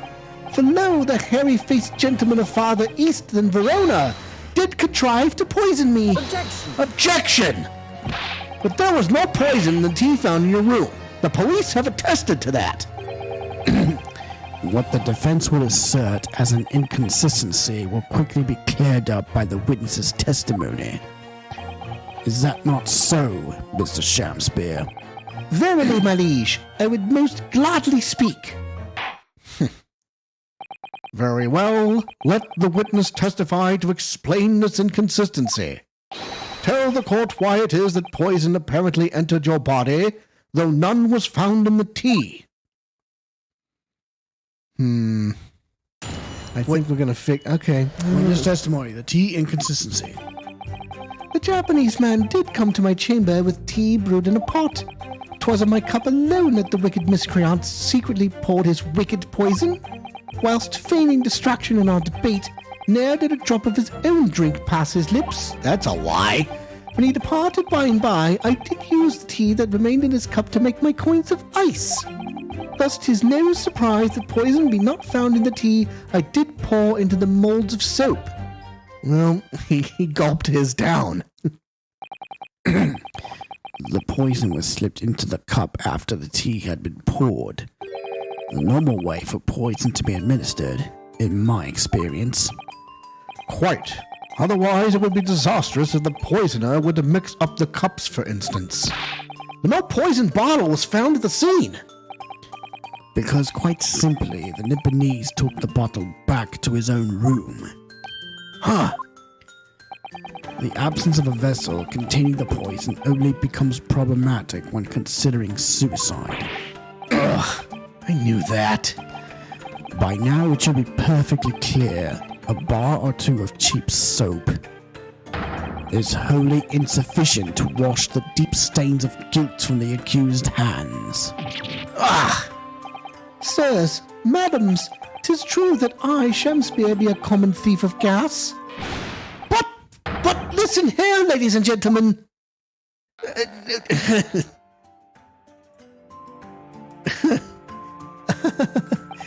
Wherefore would I lie? Verily, I have no cause. I have naught to lose. Well, I do declare. Thank you for your testimony, witness. Counsel, proceed with the cross-examination. Yes, my lord. Okay, time to get. Oh time- boy. Okay. I'm thinking that third statement needs to go with the. Okay, so let's see. Japanese man, does my cup alone that the wicked miscreant secretly poured his wicked poison, whilst feigning distraction in our debate, ne'er did a drop of his own drink pass his lips. Now that's. Oh yeah. I'm wondering if. Okay, I've got an idea. I'm going to present his cup. Yeah, there it is. I was right. You claim that Mr. Natsume didn't drink a drop of tea on the night in question. But that's impossible. How, Chop Logic? What is this, ye clad friend? That must have been a typo. The two teacups from the scene, one used by the victim and the other by the defendant, have a clear difference between them. One that represents incontrovertible proof. Incontrovertible? What difference? Look at the insides of the cups. Just here. There's a clearly visible ring. Yes, a tea ring. Commonplace enough. Indeed, such stains occur all too readily when one leaves tea in the cup for a while. And yet, Mr. Natsume's cup has no such ring. Good Lord, you're right. It's completely clean. And prithee, sir, what makest thou of it?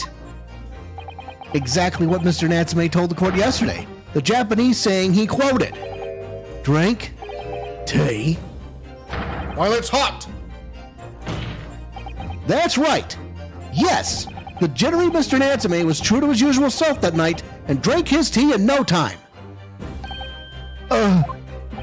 If, as you claim in your testimony, he didn't touch a drop of his tea, a ring would have developed on the inside of his cup as well.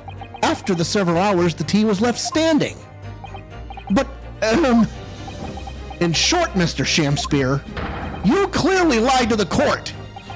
Get thee to a nunnery! No, I probably should. Objection.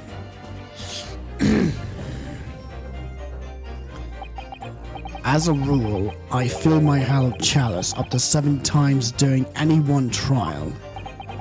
He's like Godot, and you might want to keep that information to yourself. Yet on occasion, tedium distracts me and I pour more times than I intended until the bottle is dry. Your drinking habits are fascinating, but irrelevant. On the contrary, they illustrate the fickleness of human memory. To William Shakespeare, Yes, my liege? though you previously stated that you made the coins of ice from the leftover tea in the accused's cup, could it be that you were perhaps mistaken? Eh? Could it be that, yes, perhaps there was some tea remaining in the small teapot left at the scene? A fact that had vanished from your memory until now. Why is he helping the witness? Faith, my liege, thou art a magician! For verily 'tis as though thou hast seen with thine own eyes that night. What? Forsooth, I was mistook. I did plan to use tea from the Japanese fellow's cup, but lo, when I looked, 'twas empty. And thus did I use the dregs that festered in the teapot, as my liege did suggest. Objection! And you've just suddenly remembered now that you made a mistake before? Are we supposed to believe that? Objection! People's memories are imperfect, my learned friend, which is why we rely on evidence instead. Huh? But in any case, it makes no difference.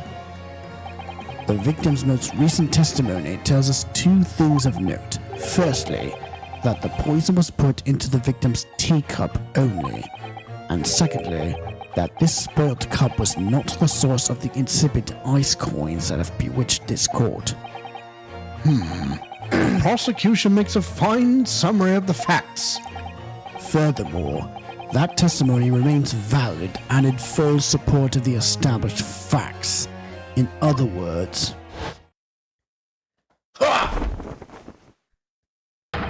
the inconsistency claimed by the defense simply does not exist. No! What does this mean then? I do. I do declare it means there's no issue with the gas thief's testimony. Apart from the bit about thieving gas, obviously.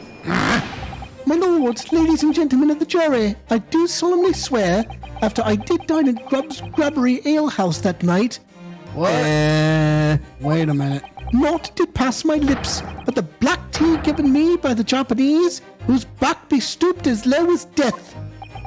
And on what did you dine, sir? Why, I did partake of my favourites. A broth as was be called soup, and the leaf as was be called salad. As insalubrious a menu as the establishment where it was served. But you gods will give us some faults to make us men. Willingly would I suffer what punishment to seem fit to serve a wicked thief of gas. But I pray ye wise and noble fellows ne'er forget the simple truth. That be one thing, and this be another. Jurors all, your humble servant Shakespeare doth entreat you, punish the Japanese fellow for his sins. My lord! Oh my God. My lord! If I may speak, my lord, Yes, Mr. Foreman? I believe we may have been duped by that rotten defense lawyer. By me? I do declare that you may be right. We all know that wife there was making coins of ice to keep himself warm. This lawyer lad says if he's stealing gas, he deserves a dose of poison, eh? He been leading us up the garden path, that's what he's been doing.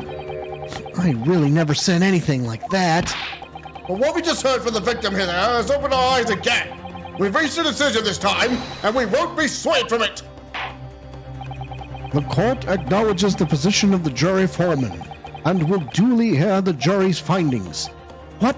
No! You can't yet! Ladies and gentlemen of the jury, you will state your decisions now. Take it away.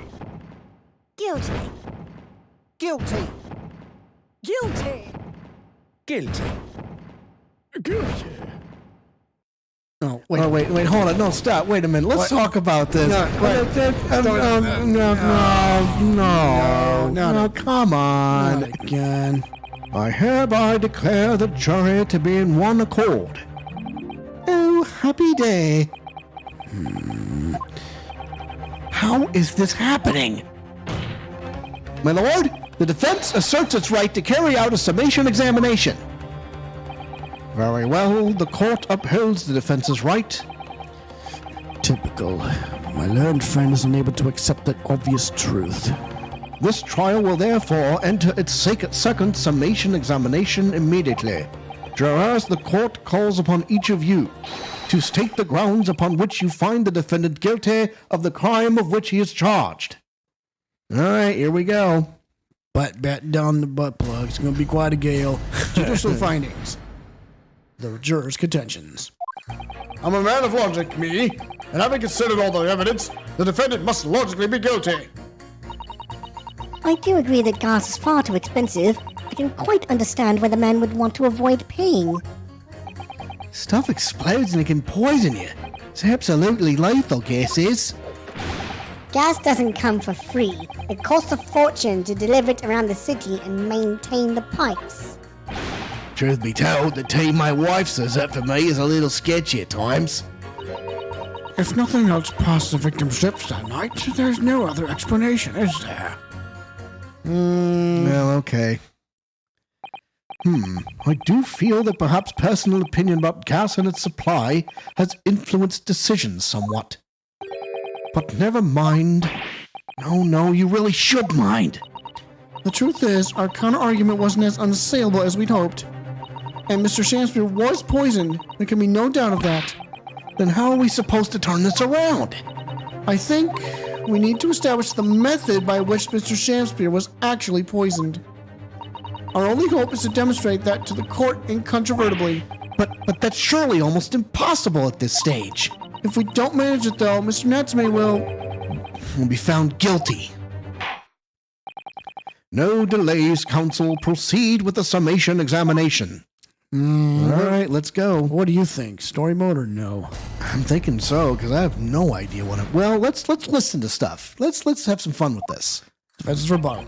I'm a man of logic, me, and having considered all the evidence, the defendant must logically be guilty. Hold it! All the evidence, you say? That's right. And there's no room for doubt. It's all pointing at all that Japanese man with the big mustache. Says the Englishman with the bigger mustache. Which means we need to show the man some new evidence to make him change his mind. If only we had that kind of evidence. Don't worry. This summation examination has barely started, really. Perhaps there will be a shift in the situation that shows an existing piece of evidence in a new light. Let's hope so. To start with, though, I need to find some way out of this deadlock. I do agree that gas is far too expensive. I can quite understand why the man would want to avoid paying. Hold it! This isn't the time or the place to be discussing the price of gas, madam. But really, think of the injustice. Air is a gas and air is free. Why should Altamont gas cost money? It makes my blood boil. I can feel myself becoming more ruthless than ever. This isn't the time or place to be ruthless either. If I might interject here. Yes, madam. It seems my fellow juror takes issue with the price our company charges for gas. But it's precisely because of thieves like this man that the cost goes up. Oh, what a beastly man. That unkempt mustache, those hunched shoulders, poisoning tea and stealing gas, utterly unforgivable. No, Mr. Natsume isn't the one who's been stealing gas. I'll thank you not to go adding on more crimes. Mr. Natsume hasn't been poisoning tea either. Well, anyway, I've quite made up my mind. It's as made up as the price of gas. Stuff explodes and it can poison you. It's absolutely lethal, gas is. Hold it.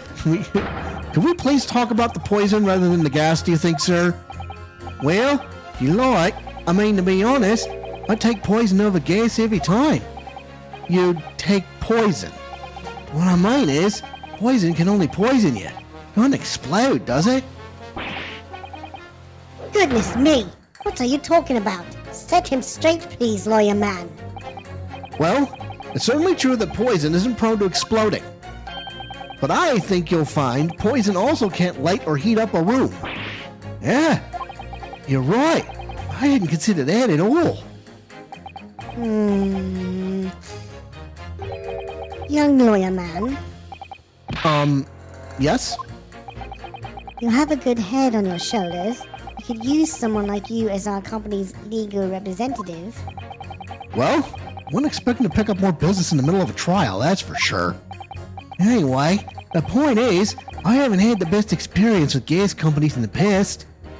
What is he talking about there? Gas doesn't come for free. It costs a fortune to deliver it around the city and maintain the pipes. Checking for comments because I know I'm just gonna be missing. So hold it. Can we please refrain from all this talk of gas? There's an all-out attack underway here, in case you hadn't noticed, against my company's gas. And I'm supposed to sit here and take it, am I? I don't think so. Really buzzing now. All I've heard about our wonderful fuel is explosions and poisonings. What about electricity, What about getting electrocuted? What about that? A little explosion here and there is nothing in comparison. Any explosion could hardly be described as nothing, madam. Nevertheless, the theft of your gas is deplorable. My point exactly, but the gas thieves aren't even the worst of our enemies. We have far more devious reprobates to contend with on a daily basis, you know. More devious? Who, madam? Other gas companies, of course. Other gas companies. Not quite what I was expecting. We generate gas and we deliver it to our customers fair and square. Indeed. Nobody is questioning that, madam. Altamont is an exemplary gas company. But there are other unscrupulous gas companies here in London that don't even have any gas at all. What? If they don't have any gas, how do they go about selling it to people? You wouldn't think it possible, would you? But they steal our gas, you see, and sell that. They steal your gas? How on earth is such a thing possible? Gas companies like ours deliver gas to people's homes via a network of pipes. But these devious reprobates secretly disconnect our pipes and divert our gas into their own rotten pipes. Then they make a contract with the household supplied by those pipes and take money for the precious gas that's rightfully ours without us even knowing. They're diverting gas to their own pipes illegally. What a brazen form of theft. When we visit customers' houses to collect the money from their meters, we always have to check whether or not one of these devious companies have been up to its tricks. Wait a minute, what the hell is... Excuse me. Do you have something to say about that, juror number 3? Oh, golly, you mean me? I'm terribly sorry. I was just thinking to myself. I really did catch him off guard there. Thinking about what the lady next to you was saying, correct? Well, yes. I just got a little riled about it recently, you see. Go on. An Altamont gas worker visited my house the other day to investigate the pipe work. We need to ask for your cooperation while we carry out a secret check of your property, sir, the fellow said. So I let him in. You know what he did? I'm, afraid I have no idea. Please tell us. He proceeded to take one of my lights off the wall, and he grabbed the exposed mouth of the pipe, started blowing into it. What? What do you think you're doing, young man? You're giving away company secrets there. Oh, please, everybody knows. It was nearly the death of me, I can tell you. What do you mean? I'll explain if you don't mind. As I said before, these unscrupulous other gas companies connect their customers to our pipe network. Yes. How does blowing into the pipes come into it? Obviously, there's gas in the pipes, and it's at a fairly low pressure. By blowing air through the pipe, you can make the pressure drop temporarily. And if you do that, any light connected to the same pipe will flicker for a moment. Well, now. Ah, I see. In other words, if upon blowing into the pipe the light of an adjacent property that has no contract with your company flicker, you can know that these devious scoundrels have been meddling with the pipes. Exactly, my lord. That's it in a nutshell. It's the reason why we have teams of workers going around neighborhoods to investigate which lights flicker. Trouble is, Turkey the worker who came into my house didn't know the strength of his own breath. He blew down the pipe with all his might. You can guess what happened, can't you? Well, if he blew hard, then... Wait! You mean... That's right. The lights didn't just flicker. They went out, along with the stove. Gas started pouring into the house. What a disaster. The gas supply must have been interrupted briefly because the man blew too hard, so the flames went out. I'm afraid I yelled at the fella. Are you trying to kill us all? I said. So by disconnecting a lamp and blowing into the exposed gas pipe, it's possible to extinguish lamps and stoves connected to the same network of pipes. And then when the gas starts flowing again, it just silently seeps into the room. Mr. Naruhodo, I think perhaps... Yes, this is almost certainly the clue that we've been hoping for. Juror number 3, the defense requests that you amend your statement to include that information. Oh, well, if you like, I don't mind. Well, I do. That's our company's secret method of identifying it. Like I said, madam, it's widely known already. Very well. Juror number 3, you will amend your statement accordingly. Yes, my lord. Although I'm not really sure what the point of all this is. You'll find out. Blow too hard in a gas pipe and you extinguish everything in the house. And you're in real trouble. Okay, hang on a second. You get the gas for it? Expensive. Man, and considering logic, man. and having considered all the evidence, the defendant must logically be guilty. Okay, hang on a second. Let's just... Okay, let's not do that. Lay it too hard in the gas pot and extinguish everything in the house. You're in real trouble. We're pitting him against the guy on the right. Objection! Those two statements clearly contradict each other.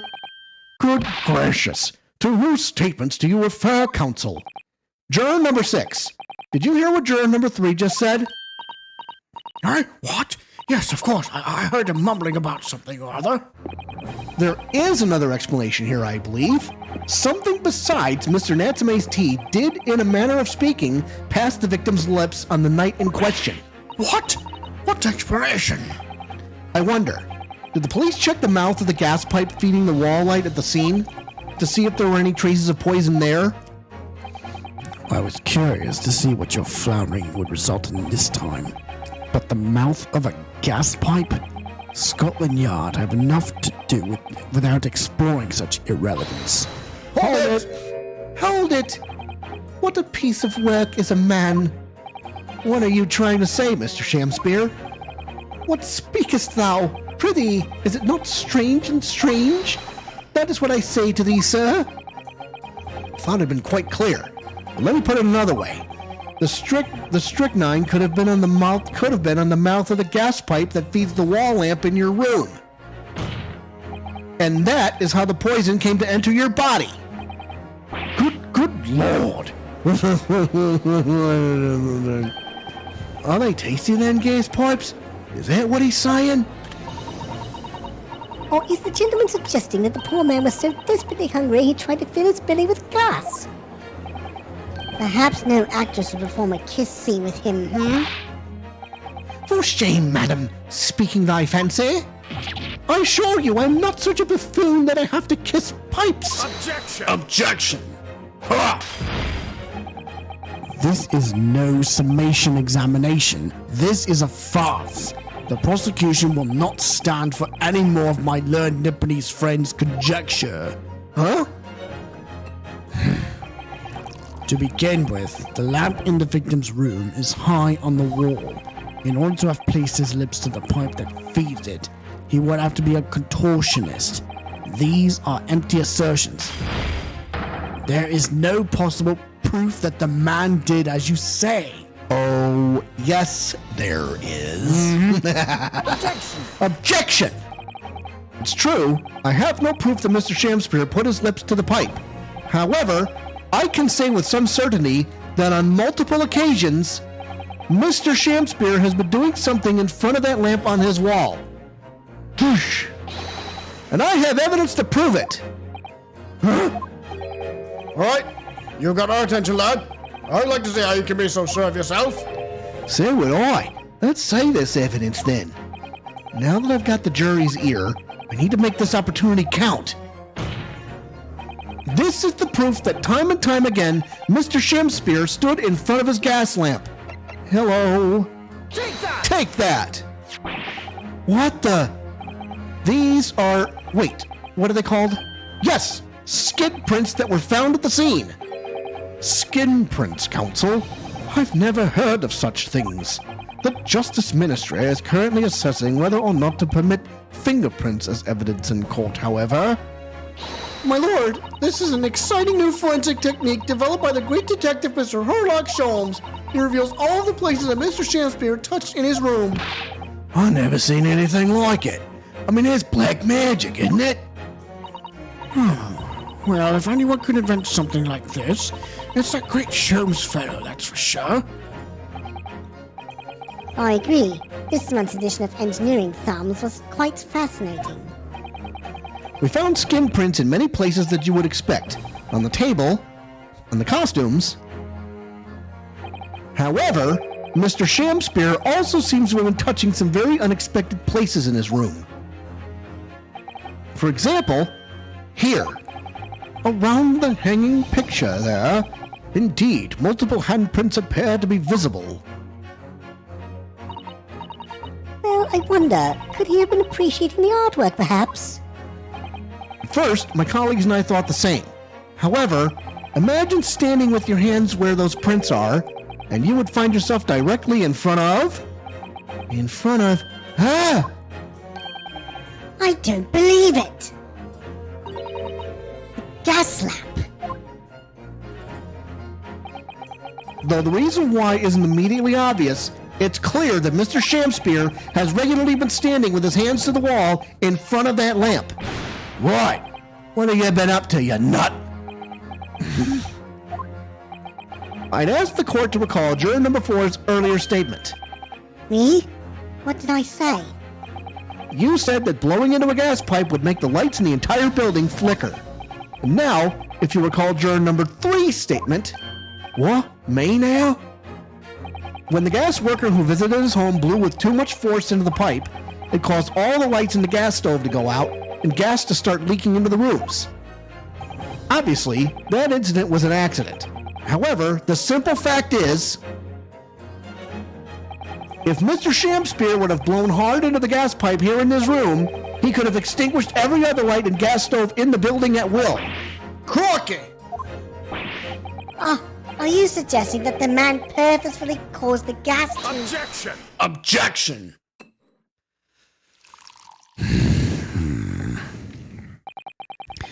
Whilst I acknowledge that the prosecution is required to remain silent during a summation examination, I must toast my learned friend's utter disregard for the letter of the law. What is the meaning of this, Lord Van Zeeks?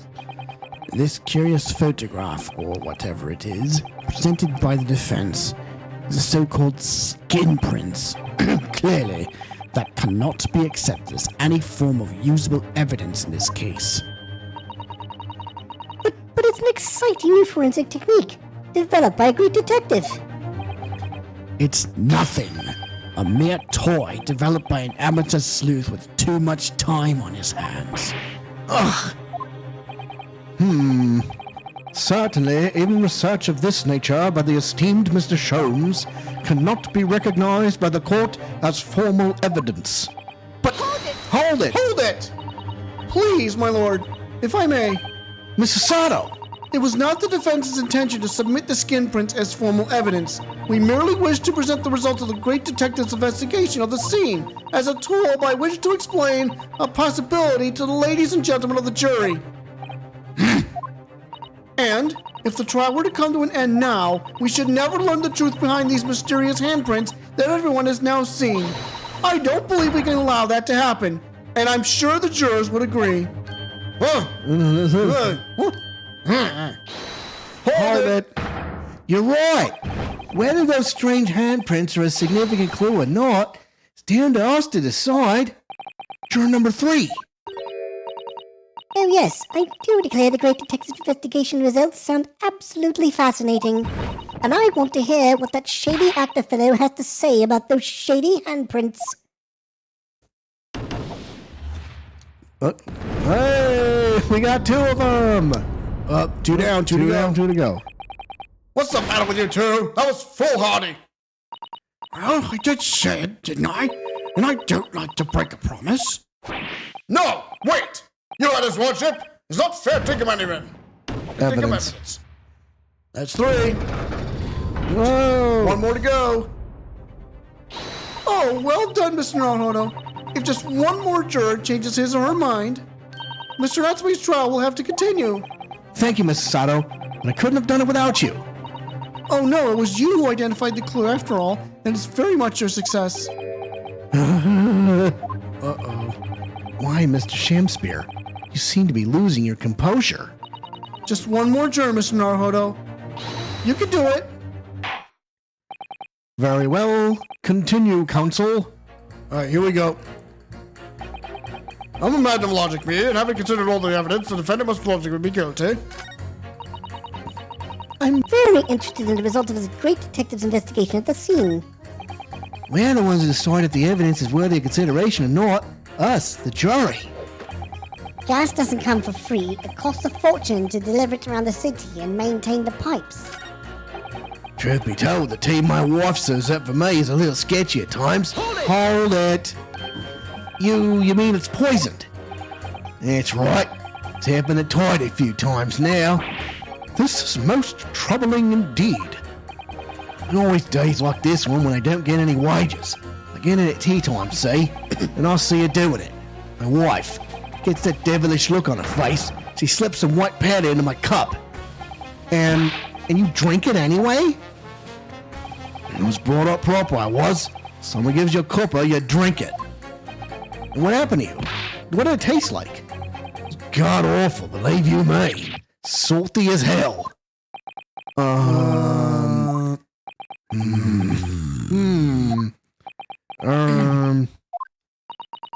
Then I think perhaps what your wife put in your tea was salt. No. So, she don't even care enough to poison me properly, eh? Unbelievable. Let's move on, please. I don't believe in breaking promises. We can't come to a decision while so much is up in the air. What's the story have to say? All right. Don't believe in breaking promises. You can't come to a decision while so much is up in the air. Okay. Ugh, it's hopeless. There's no way for me to appeal to these people. I do think that the only way we shall overcome this difficult situation is by exposing the way in which Mr. Shamspear was really poisoned. We have to prove that it happened some other way and not by Mr. Natsume's tea. Yes, I know.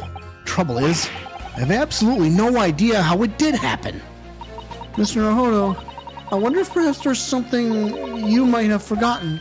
Oh, like what? It's important to watch everyone involved and pursue people if they react to something someone else says.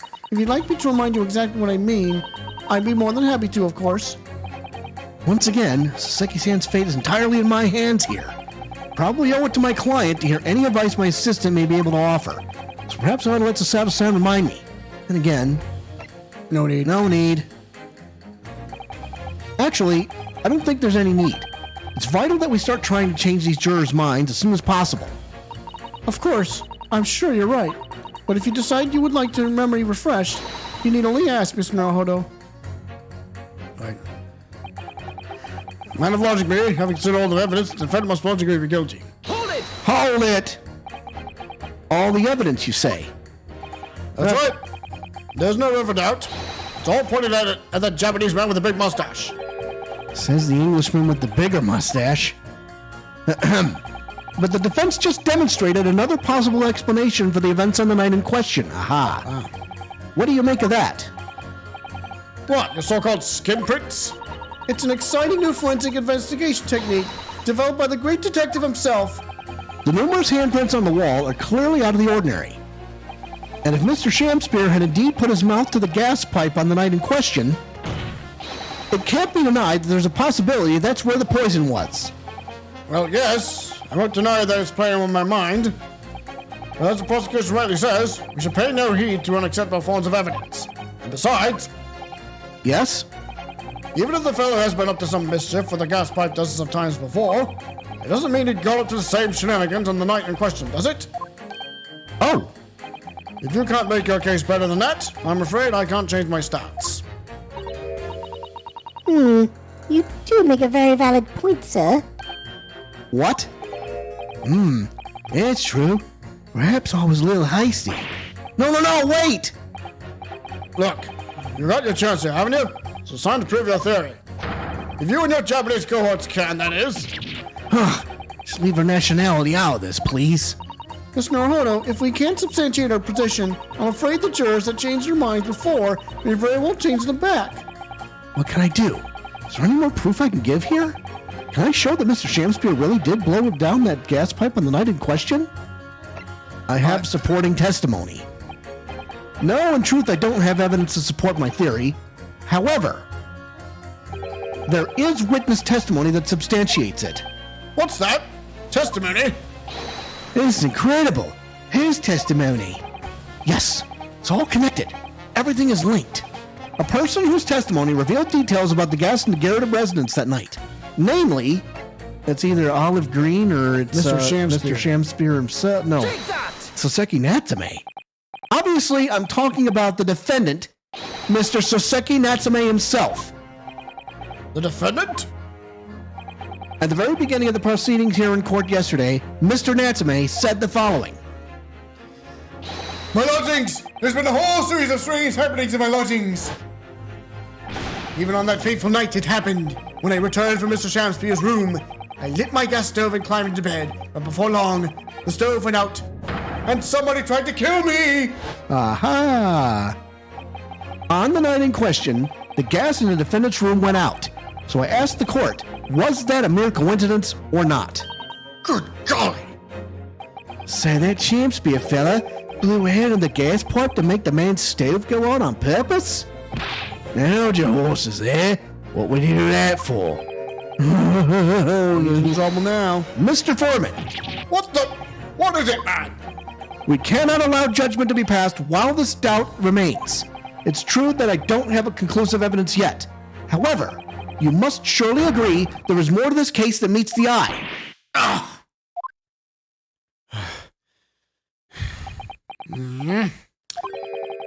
Fair enough. Like I said at the outset, I'm a man of logic, first and foremost. Not guilty. Good. Yay! That's 4 jurors leaning towards not guilty, my lord. We've overturned the decision. Therefore, the defense calls for the trial to continue.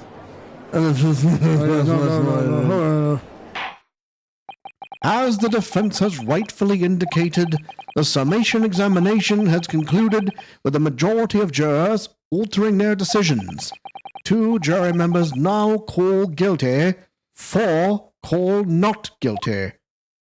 Therefore, the jury's opinion is conflicted, and in accordance with the law of this land, I hereby order the continuation of this trial. Oh, wow. Unbelievable. Mr. William Shamspear. My lord, how can thy humble Shamspear serve thee? What say you in response to the various revelations made during the summation examination? So God mend me, I do solemnly swear, I recall aught of either the lamp or the pipe. Your handprints have made a tidy mess all over the wall there. How do you explain that, eh? Ew! I am done with this. The dignity of this great courtroom has been sullied enough already, juror number 5. Oh, me? As I went to some pains to point out already, a print from the self-professed detective's toy has no place in the British court of law. As such, whether or not this man did indeed stand before the gas lamp with his hands against the wall remains, at this time, unestablished conjecture. You would all do well to remember that. Objection! But the prosecution must concede that it would be extremely simple to verify. Just order the mouth of the gas pipe feeding that lamp in Mr. Shamspear's room to be examined. If there are traces of poison there... Objection! What appears to be extremely simple is my Nipponese friend's mind. You will recall that in order to check for the presence of poison in the tea, some remnants of tea were required. Yes? Therefore, it shouldn't be beyond your wit to imagine that even if poison were to have been spread on the pipe, it would have completely evaporated by now, making any analysis impossible. Ah! I didn't think of that. In any case, counsel, I failed to see what could possibly have motivated the man to do as you described. And we're going to get to the nitty-gritty here. Why on earth would this fellow have wanted to blow air into the gas pipe work where he lived? There's only one possibility that I can think of. And that is to use the leaking gas to commit murder. What? What? Order! Counsel, precisely whose life do you propose this man was plotting to end? The answer couldn't be simpler. Now we've unraveled the mystery this far. Mr. Shamspear wanted to end the life of Saseki Natsume. If a gas lamp were to go out, it would be noticed immediately, of course. But a gas stove, on the other hand, could be silently extinguished by the killer without anyone noticing. I live around these parts myself, so I know what it's like. I tell you, trying to sleep without a stove lit is pretty much suicide. You'd freeze to death in no time. Mr. Garrett, the landlord, has a large fireplace in his part of the residence on the top floor. In other words, it wasn't the landlord, but a fellow lodger whose life Mr. Shamspear was trying to end. Outrageous! I'm talking, of course, about the defendant. Mr. Natsume isn't the villain in this case. He's the victim this man was trying to murder. Good gracious. What? Objection! The accused is actually the aggrieved. Interesting. However, the fundamental facts of the case remain unchanged, namely, that the accused is the aggressor here. What? How can you still claim that? Let us indulge your fancies for a moment and assume that there was indeed poison on the mouth of the gas pipe. The question that then arises is who put it there? Who did put it there? The only logical conclusion is that the person responsible was aware of this man's trickery with the gas supply and his intent to kill. Well, Mr. Natsume certainly wasn't aware of it. Yes, that would indeed seem logical. If the assailant were unaware, how would he or she have known to lace the end of the gas pipe with poison? So now we must ask, how could anyone have known of Mr. Shamspear's murderous designs? You mean to suggest? Naturally, the sole possible answer to that question couldn't be more obvious. Only the man whose life was being threatened could possibly have known. What? In other words, the person who put the poison on the gas pipe in what was a clear retaliatory attack can only have been the accused, Mr. Saseki Natsume. Whatever Mr. William Shamspear may or may not have contrived to do, he was nevertheless the victim of a potentially lethal poison attack. And the only person who could possibly have perpetrated that attack is the accused, Mr. Natsume. The defense counsel's theorizing has failed to avert suspicion from the accused. Far from it. In fact, now that a clear motive for the poisoning has been successfully established, that suspicion is greater than ever. Would you not agree, my Nipponese friend? No! This one. Oh my God. What in the world? How did he manage to turn that around on me so rapidly? Mr. Naruhodo, you must respond, otherwise members of the jury may very well change their leanings against us again. And this may be your last chance to gain the advantage.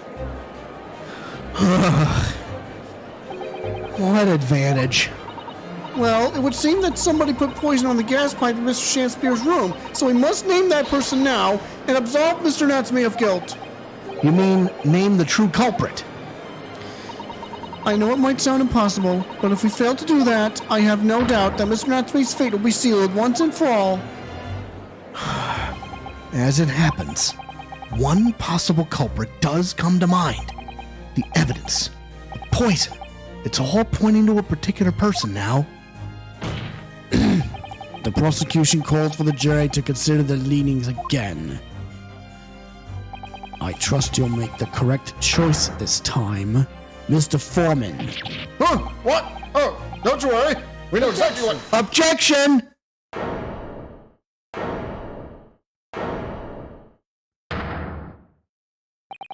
There is one other person who I believe could have been involved in all of this. The true culprit of this crime. The true culprit?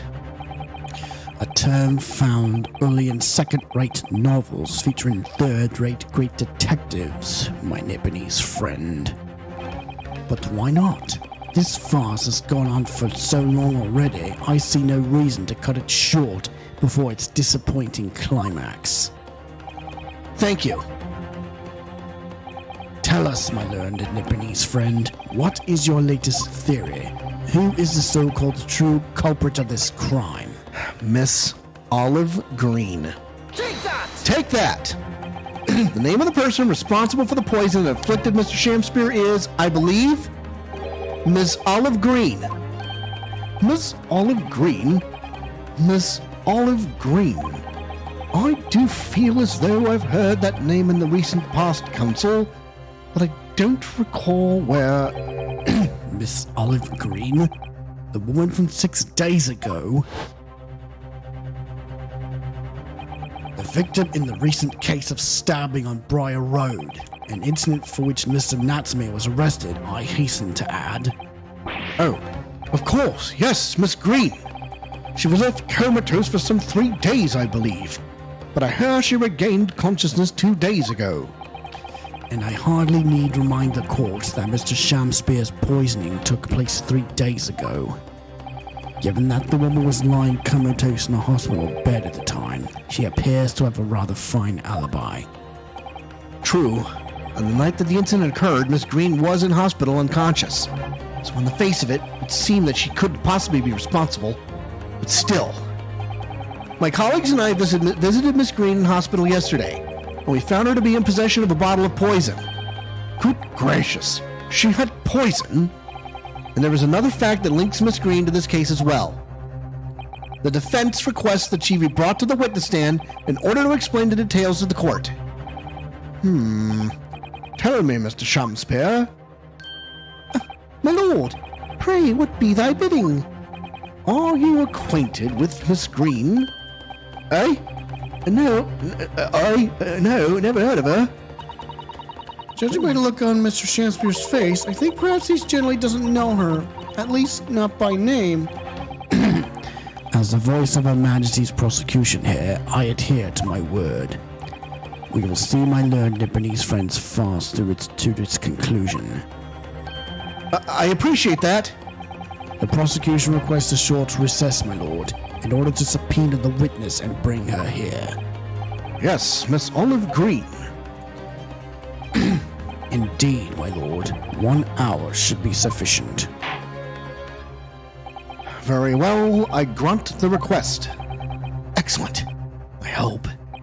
The defense has made a most extraordinary accusation, I must say. But at the present time, I feel the prosecution's argument remains largely uncontested. Accordingly, I'm afraid the defendant and his culpability remain the sole subject of this court's attention.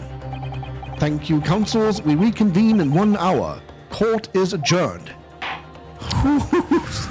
Oh boy, so we're gonna have to do this next week. Yes. But folks, we promise, though the episode may be brief, it will also be highly explosive. Oh yeah, there's going to be some fireworks, y'all. Yep. Get ready. Yep, we're just preparing the van with the manure in it. So trial part 2. So, for the package Andrew Steele, I'm the Cannonball Alex Steele. We are the Steel Twins, And we are for real. Top guys out. See you next week. We are for real. Top guys out. See you next week.